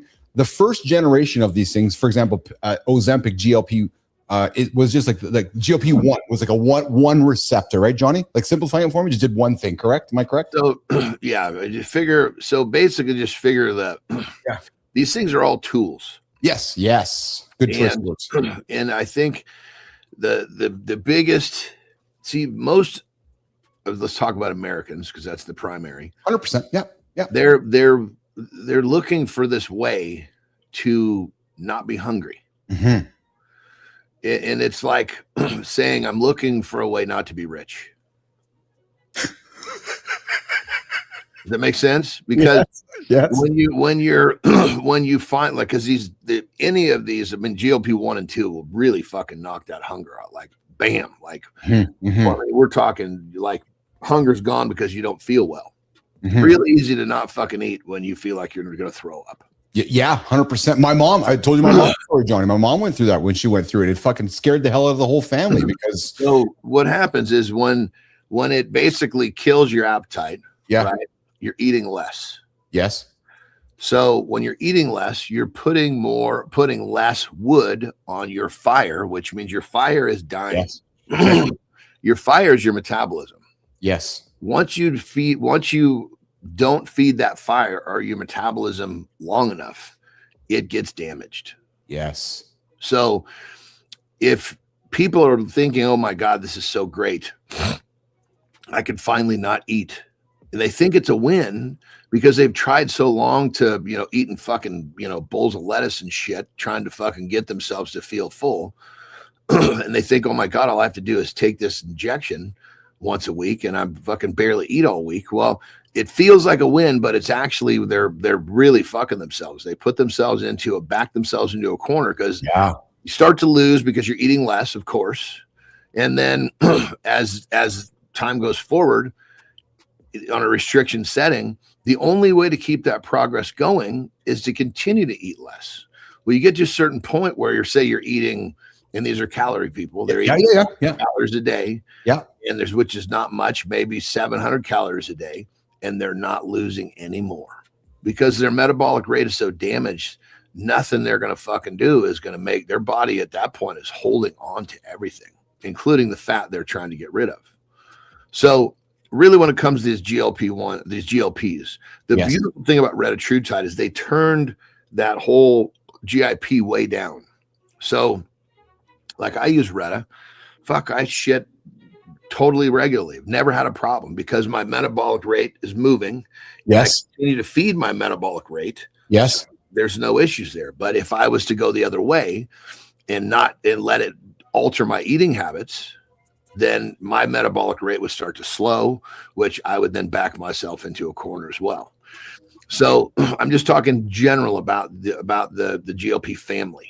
Yes. With retatrutide, the beauty of it is there's all sorts of good health benefits, but people, they hear all the GLPs, I can use this and I'll use Reta because it's the latest one. It's got the glucagon receptor, which is great. It helps, literally tells the body to burn fat. But if they don't use the tool properly, they end up in a fucking bad spot. They stop using it. What happens when I stop using it? That's a real common question. Well, if you've used it to suppress your appetite, as soon as you stop using it, your appetite's going to come back and you're going to fucking go right back where you started. But if you use the tool properly, and like with Reta, that's the magic. You can eat. That appetite suppression is not nearly as strong, so it will do it a little bit, but it'll come back. Yeah. Welcome the comeback. Yeah. So as we continue to build this segment together, I want to go to so things you need to know, nation. The triple mechanism that Jon's talking about with retatrutide is his third generation of a GLP-1. So Johnny, GLP-1 changed obesity medicine. And then for when they brought tirzepatide out, they added the GIP, which gave us tirzepatide. And then you talked about was really making everybody happy with this third one, which is they added glucagon, which adds energy expenditure on top of appetite suppression. So Johnny, and that energy expenditure coming through burning fat. Yeah. Okay. Yes. So it's saying to the body, hey, see those tits? Yes. Let's go burn those tits up and let's give them some energy for the use of that tissue. Okay, so apparently, just again because we know this is non-FDA stuff, it's more researcher stuff. So Jon, the lean mass question right now is unanswered. Every GLP-1 user lost muscle with fat. Retatrutide's glucagon may protect against that, but there's still really no perhaps clinical data suggesting that. The problem is that all of the tests. Yes, if they had created a test where someone was getting in their requirements in terms of micros and proteins, you'd have a very, very different outcome. Well, that's what I'm wondering too, actually. Yes. Yeah. These are standard people, and I think a lot of these tests, they just had them go about their way. They weren't fucking with their diets. Right. And that's the fucking problem. Well, yeah, that's what I think it is too. Right. And again, I'm new to this whole thing. I think my assumption is that it's like, okay, here's your magic pill. Don't change anything, Bill. Let's just take the pill and your life's going to be great. Hold on a second here, because when you and I talk, there's three things to it. Tier 1, lifestyle. Get your sleep, get your good food, and get the fire stoked. Get the fire stoked, get the fire burning, stoke it every 3 hours, get your sleep in. Get that going first. And then you go to number 2, add some of these messengers into your body, right? So I listen to that. So like when we start, because Reta will be one of the first ones that will start with you. Yeah. And the instructions are very fucking clear. Yeah. It says in big fucking this point blank, your sweet spot is you don't care about food, but when it's time to eat, you have no problem. Interesting. If you go to eat and you're having a problem, you went too far. Okay. Because now what you're doing is you're starving your fire. Yeah. Oh, yeah. Talking peptide deaths with Keith and Jon as we're wrapping it up this morning. A few things I want to throw on the table for you, brother. How long have you been on Reta?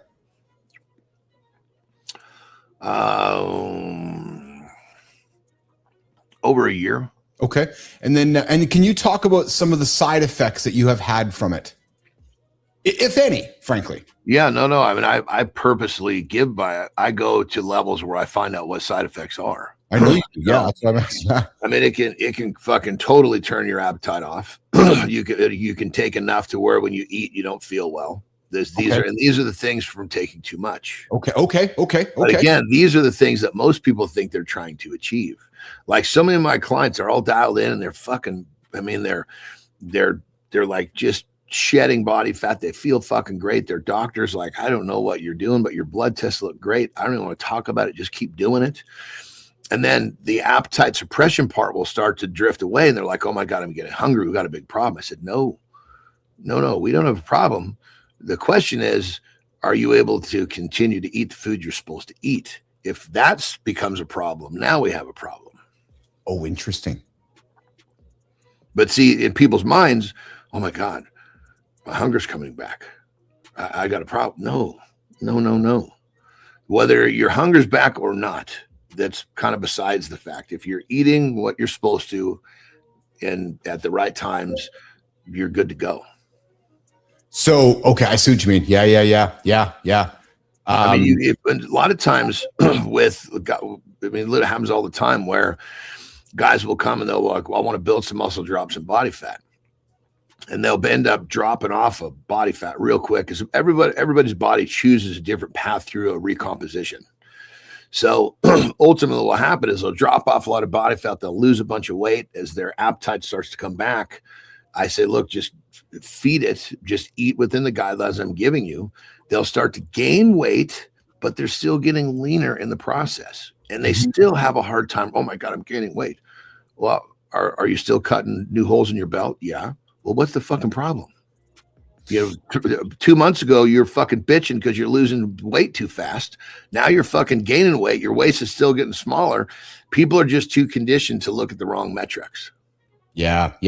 It's funny because at this stage of my life, I don't like to hear the term gaining weight. I want to feel strong. Like I want to be strong. I want to feel strong.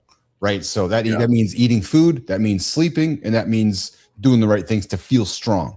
Does that make sense to you? Is that when I use those words, I want to feel strong? Does that obviously I don't want to be a fat guy. I'm not suggesting I want to be fat, I want to be strong, but I want to feel strong, Johnny. Like I think at this point in your journey, one of the things that set you down this path was I feel like I'm fucking aging and I'm getting weak. So of course that's the first thing that you're focused on. Oh, good. Yeah, good point. Yeah. Well, and here's the other reality, brother, is that for the last couple of years, you and I've been hanging out for about a year and a half now. I've been head down building my Lego for the last 2.5 years, and some things have fallen for me, right? Because I've had some of my priorities have shifted. Not enough where I've become a fat fucking slob laying on the couch tits, but where I'm like, okay, it's time to rejig a little bit. That's why what did you say? Fat guy laying on the couch tits? Yeah, that's exactly what I said. Yeah, the fat guy. Interesting description. Laying on the couch tits. With tits, yes, exactly. I didn't hear the with. with the tits, yeah.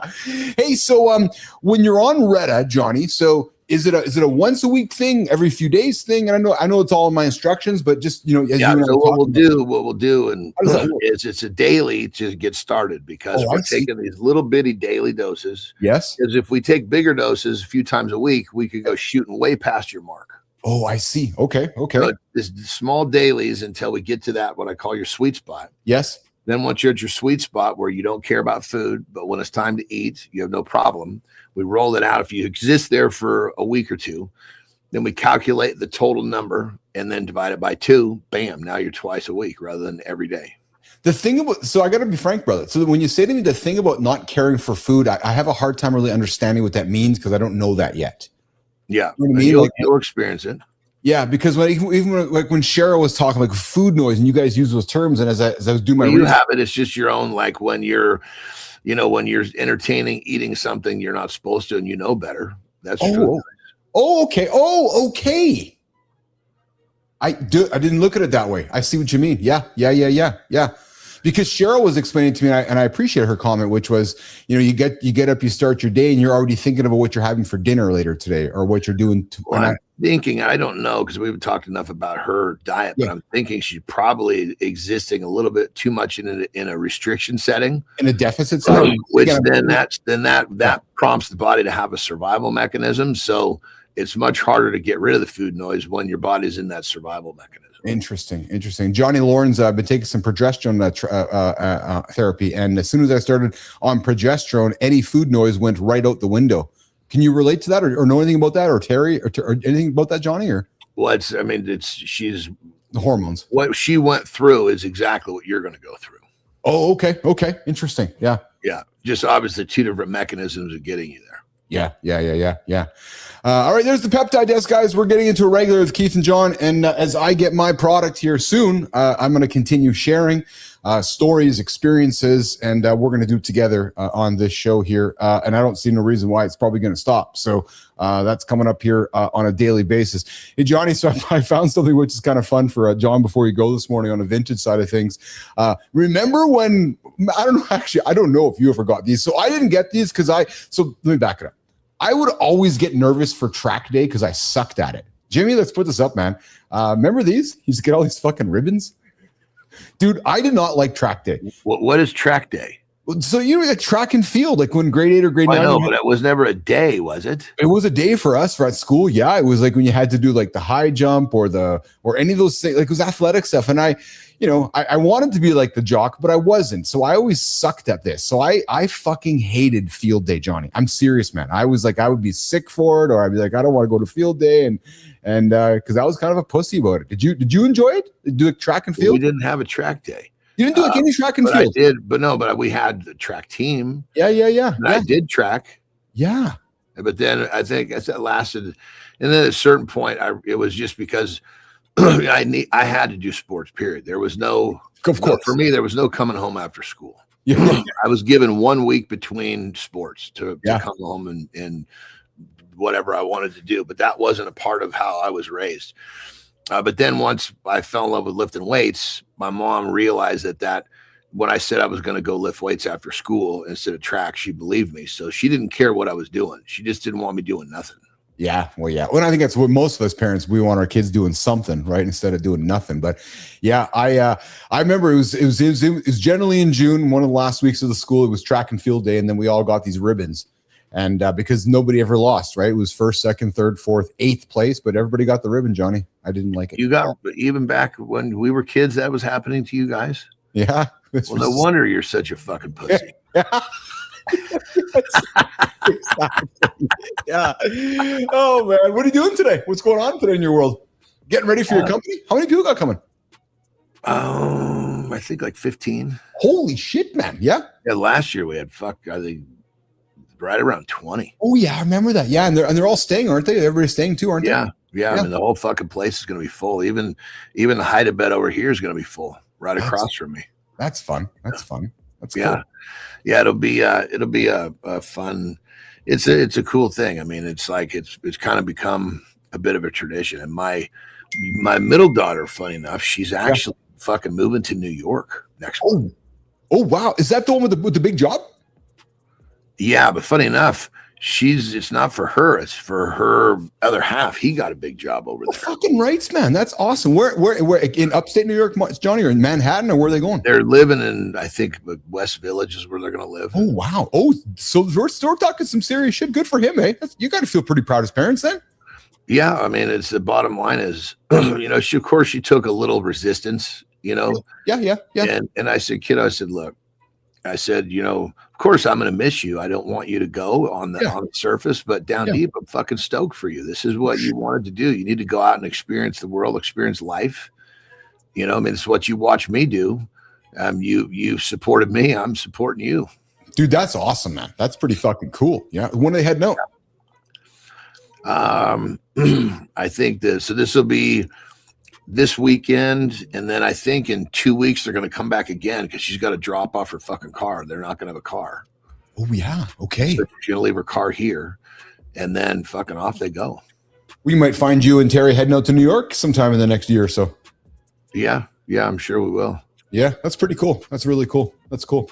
Yeah, we went there. We had there was a movie premiere that God, I can't remember what year it was, like 14 or 15.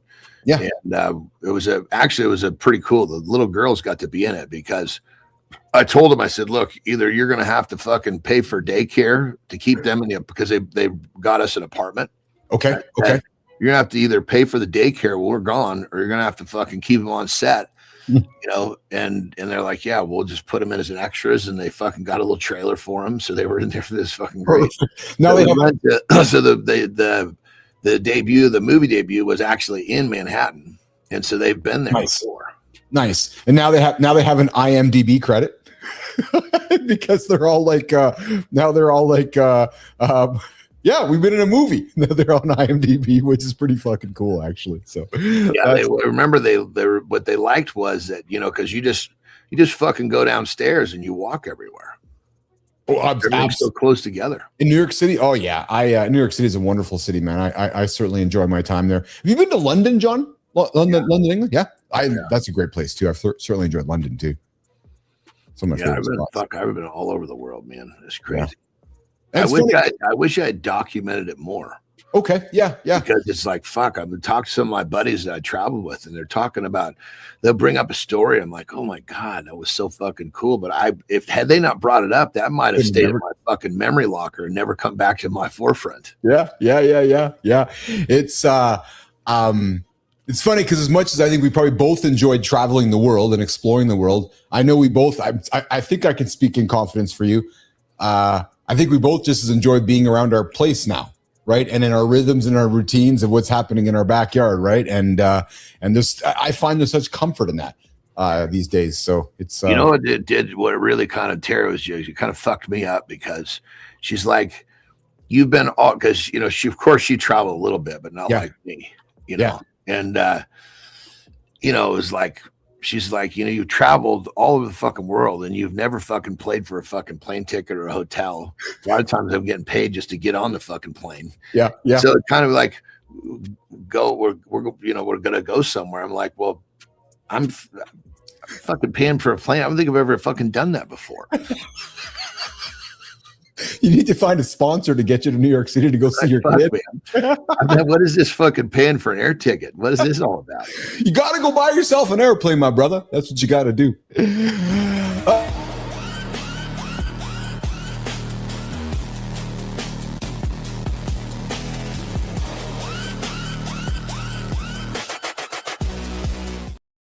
We're getting you out of here. We thanks, Jimmy. Jimmy, we had a little miscommunication on Jon Before You Go today, so we're gonna restack that for tomorrow. So we're getting you out of here, brother. You have yourself an awesome day.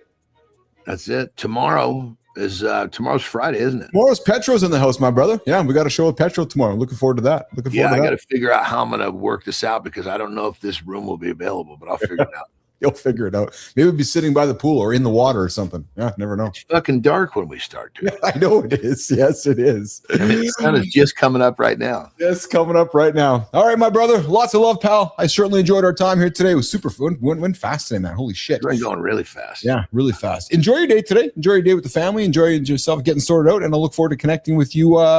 You know what we need to do probably? Not this weekend because you got a lot of stuff happening. It's due for a business coffee because there's a lot of momentum happening over here. Yeah, that you'll be quite excited about actually. And I'm like, oh, and it's happening really fucking fast, actually, Anderson. I like it. And then I can unhatch the idea that I have. So then that way you can process that a little bit and kind of because really, I think it's probably more for him than for you. 100%. I mean, it'll be for both you guys, but I think you'll want to do it more if he's really passionate about it. Is going to be my guess. Cool. Then let's. We're going to talk tomorrow. So after the weekend, we'll regroup on that because we'll connect on some business stuff. All right, pal. Perfect. All right, brother. All right. Have a good loop. You too, pal. Love you, man. Talk to you later. You too, brother. Anderson's out of here. You're left with the handsome one himself, Jimmy Barleo. Oh, sorry, Keith Billis. Good morning, everybody. Welcome. All right, listen, we got 60 seconds. And actually, Jimmy, I'm standing here. Let's see here. Oh yeah, okay. I guess I can go and empty the tank. Guys, if you are in leadership, if you are a leader, a business leader, a CEO, I think you want to stick around for this monologue coming up next. Because I believe that the most dangerous thing a leader, a CEO can say in 2026 is nothing at all. Silence used to feel safe for leaders. Now it can make people wonder what's being hidden managed, or avoided. Trust doesn't come from perfect wording. It comes from hearing a real person carry responsibility in real time. We've built whole systems around reducing risk. Sometimes those systems reduce the humanity people were trying to trust. The danger isn't a leader speaking carefully. The danger is sounding so controlled that nobody believes there's a person there. Live doesn't have to mean reckless.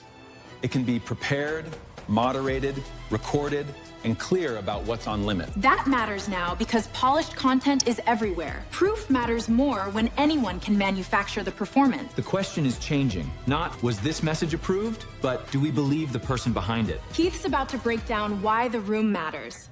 In the age of AI, leadership needs a pulse. Morning begins here.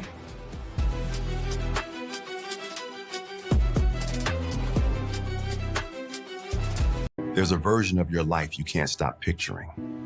Different job, different chair, different Monday. You see it in the shower, in the drive-through line, right before sleep.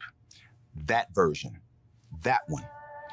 DM me the version, not a pitch, just what you keep picturing. I read every one. The most dangerous thing a CEO can say in 2026 might be nothing at all. Every time I talk to people about CEOs, leaders, and companies showing up in live conversation, somebody eventually says the same thing. Well, Keith, what about compliance? It's pretty risky to go live. And usually they say it like they just found the flaw in the whole idea. What if the CEO says the wrong thing? Jimmy, what if they say the wrong thing? Jimmy, what if they say something misleading? What if they say something that moves the market? What if they go off script? What if there's a moment in their conversation that creates nothing but risk? Listen, I understand the question. And as a matter of fact, I respect the question. Any serious company should be actually asking it. A public company CEO can't just wander into a live conversation and casually start talking about earnings, acquisitions, layoffs, guidance, undisclosed customer issues, or anything material that has not been properly communicated or disclosed. That is not transparency. That is not authenticity. That is actually just a problem. So we don't want to go there. But here's where I think the conversation is stuck. And I don't know if anybody has found the time to have it, which is why I am putting it on the table here today. And Neiman, this is a manifesto that we are going to build conversation, community, and a point of view around. Because most companies are still treating live conversation like the risk, when the bigger risk may be communication systems that they are already using. That's poking the bear. Yeah, because written, executive posts can be manufactured, video can be synthetic, voices can be cloned, authority can be rented, and trust, packaged by people who were never actually in the room. True story. We're surrounded by content that looks polished. It sounds approved. It says very little, and then it asks us to believe there's a human being behind it. You've all seen it. And somehow the thing that we're most afraid of is the actual human being. Think about that for a second, what I just said. Somehow along the way, we have been trained as humans to be the most afraid of the actual human being saying the wrong things. Neiman, can we say irony? Because the corporate world, I was a part of it. The corporate world spent years trying to reduce risk by doing what? By reducing humanity. Compliance. Let's just reduce the humanity out of all of it. Strip out the emotion. Remove the rough edges. Don't make sure he doesn't say that. Melissa, make sure he doesn't say that. Approve all the words. Smooth the message until there's actually no pulse left in it. And then here's what we're going to do, nation. Here's what we're going to do. And then we're going to publish it as thought leadership. What? And then everyone acts surprised when nobody trusts the message. Listen, I speak from experience with this. I'm not just bullshitting you guys. I have lived inside the tension that happens. I am not coming at this as some guy who suddenly discovered live video and thinks that every executive should grab a microphone and freestyle. No, I've been doing this for 2.5 years. I ran a public company I ran a company that was part of a public company that worked with brands and executives like this. I built ICUC in the middle of public conversation when most companies were terrified of comment sections. I got them into those sections. We were living in the messy places. We were in the crisis moments. We were dealing with moderation, escalation, reputation, legal, brand, human. And the reality is this. The public conversation was not going away just because a company wished it would. Oh, no shit, Sherlock. That experience taught me something most important. You do not create safety by pretending the conversation doesn't exist. Hello, compliance team. No, I got an invitation for you. You create safety by designing the environment where the conversation can happen properly. And that, my friends, is what compliance needs to hear. Live does not mean reckless. Live does not mean ungoverned. Live does not mean putting a CEO in front of a camera and hoping they don't blow up the stock price before lunch. No, that would be actually amateur hour. Have you seen our show lately? Have you seen how we create? Have you seen what we do for a living? No amateur going on here. No. What I'm talking about is something very, very, very different. I'm talking about a designed room. You're saying, what? Yeah. A room where leadership, communications, legal, investor relations, moderation, and audience trust are built into the experience before the red light ever goes on. Did he just say, I did. I just said that. Let me say it again. I'm talking about a designed room. Hello, compliance. A room where leadership, where the communications, where the legal, where everybody can come together and agree on what's going to happen before the red light ever goes on. A room with defined topics, with clear boundaries, with trained hosts, with real-time moderation, transcripts, archives, delay options, and a full record. Here's the key point. And a full record of what was actually said live. That is not anti-compliance. That is what compliance should want. Because the old model depends on control. And control, let's face it, control is getting harder to believe. Seriously. Because the new model, it has to be built on proof. Because proof, what's real, what's fake? The new model has to be built on proof.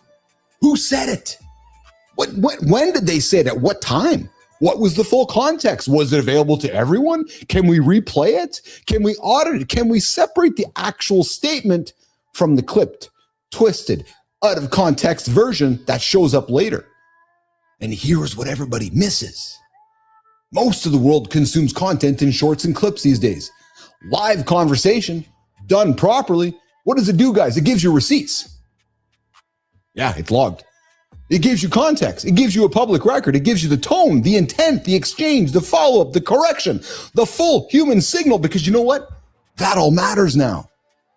Because the next trust crisis is not going to be solved by more published statements. It's not going to be solved by another ghost-written LinkedIn post from a CEO who clearly did not write it, and is not going to be solved by another corporate video with soft lighting, safe language, and absolutely nothing memorable about it. Nation, I'm sorry, but the ghost-written executive model, dying. Yeah. And I know, most companies are still defending it like it's a strategy. They'll take a leader with actual experience, actual judgment, actual scars, actual conviction. And you know what they do? They flatten that person into content that sounds like it was approved by a committee afraid of verbs. We make that person homogenous. And then they wonder why employees are cynical.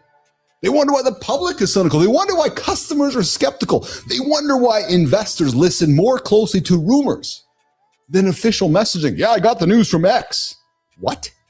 They wonder why the public, they wonder why the public doesn't believe them.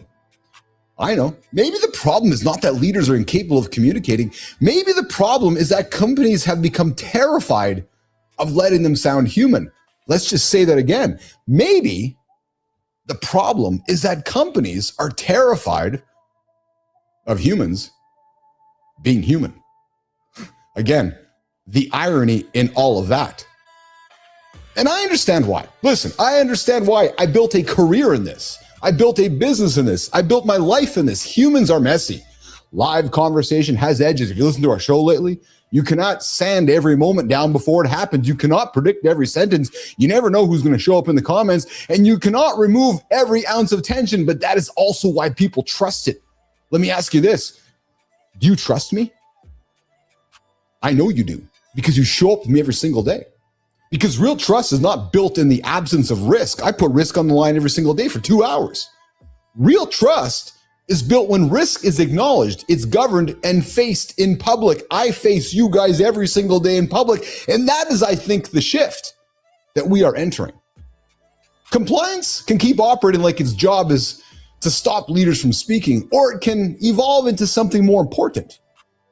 Perhaps compliance evolves into the architecture that allows leaders to speak responsibly in a world that desperately needs to know what is real. Not chaos, not corporate theater, not fake authenticity, not reckless transparency, but designed truth. Human communication with structure around it, real conversations with guardrails, leadership that can be seen, heard, questioned, challenged, clarified, archived, and trusted. That, my friends, is where this is going. And for the companies that understand it early, shaking John Kiesel, live conversation will not be a liability. It's actually going to become your trust advantage. Because in the age of AI, the question will not be, did this content look professional? No. You know what the question is going to be? The question is the opposite of that. The question will be, do I believe there's a real person behind this content? Because that is why I believe what we do, what we are creating. That is why I believe live matters. Not because it's trendy, not because it's content, not because everyone needs another show. Because live may become one of the last places. Live just might be one of the last places on the planet where leadership can prove that leadership has a pulse. And if compliance is smart, nation, you're not going to fight that, because compliance is going to do one thing. Compliance is going to help build the room.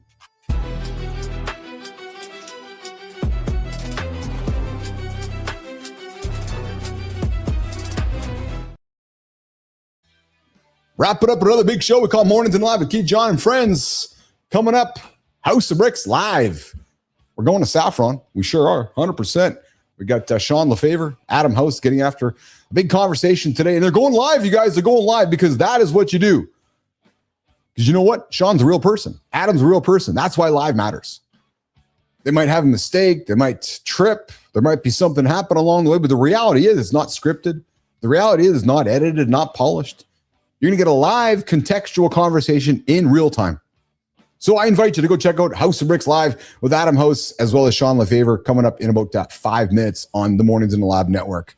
All right, guys, we're wrapping it up here today. Holy smoke, 2 hours. We opened the world on fire, man. I tossed it out there, man. Russia, Kyiv, Moscow, big war happening over there. We watched McGregor stare himself down in the mirror like De Niro in Taxi Driver. We sat with the number. That should scare every man listening. AI is now taking the number one reason. Your jobs, the paycheck, identity, what's left of you when work goes quiet. I went to Legos. I sure did. And then we got into the morning focus, the monologue. Guys, if you work for corporate, if you got a business that's concerned about compliance, I invite you to go back and listen to the monologue. Compliance might be getting in the way, or compliance might be setting the tone for the next designed room. Hey, I'm your host. I'm the host with the most. My name is Keith Billis. I'm the handsome chief. We get after it live, 8 o'clock Eastern time, right here on the Mornings in the Lab Live Authority Network. And we got Petrocelli tomorrow in the lab. Excited to bring the Petro in himself, the social science dude. Super excited. One of our favorite segments every Friday. Dr. Jon Petrocelli, myself, John Anderson. We got Jimmy on the buttons. We got Neiman on the words. On behalf of the whole crew, I love y'all. Happy long weekend. Let's get after nation. We'll see you guys in less than 24 hours. Right here, Mornings in the Lab with Keith Jon and friends. We'll see you guys tomorrow. That's it. That's 3081. Oh, check out. tomorrow. Okay. Same time, different door. Different door. Hit subscribe. The door doesn't open itself.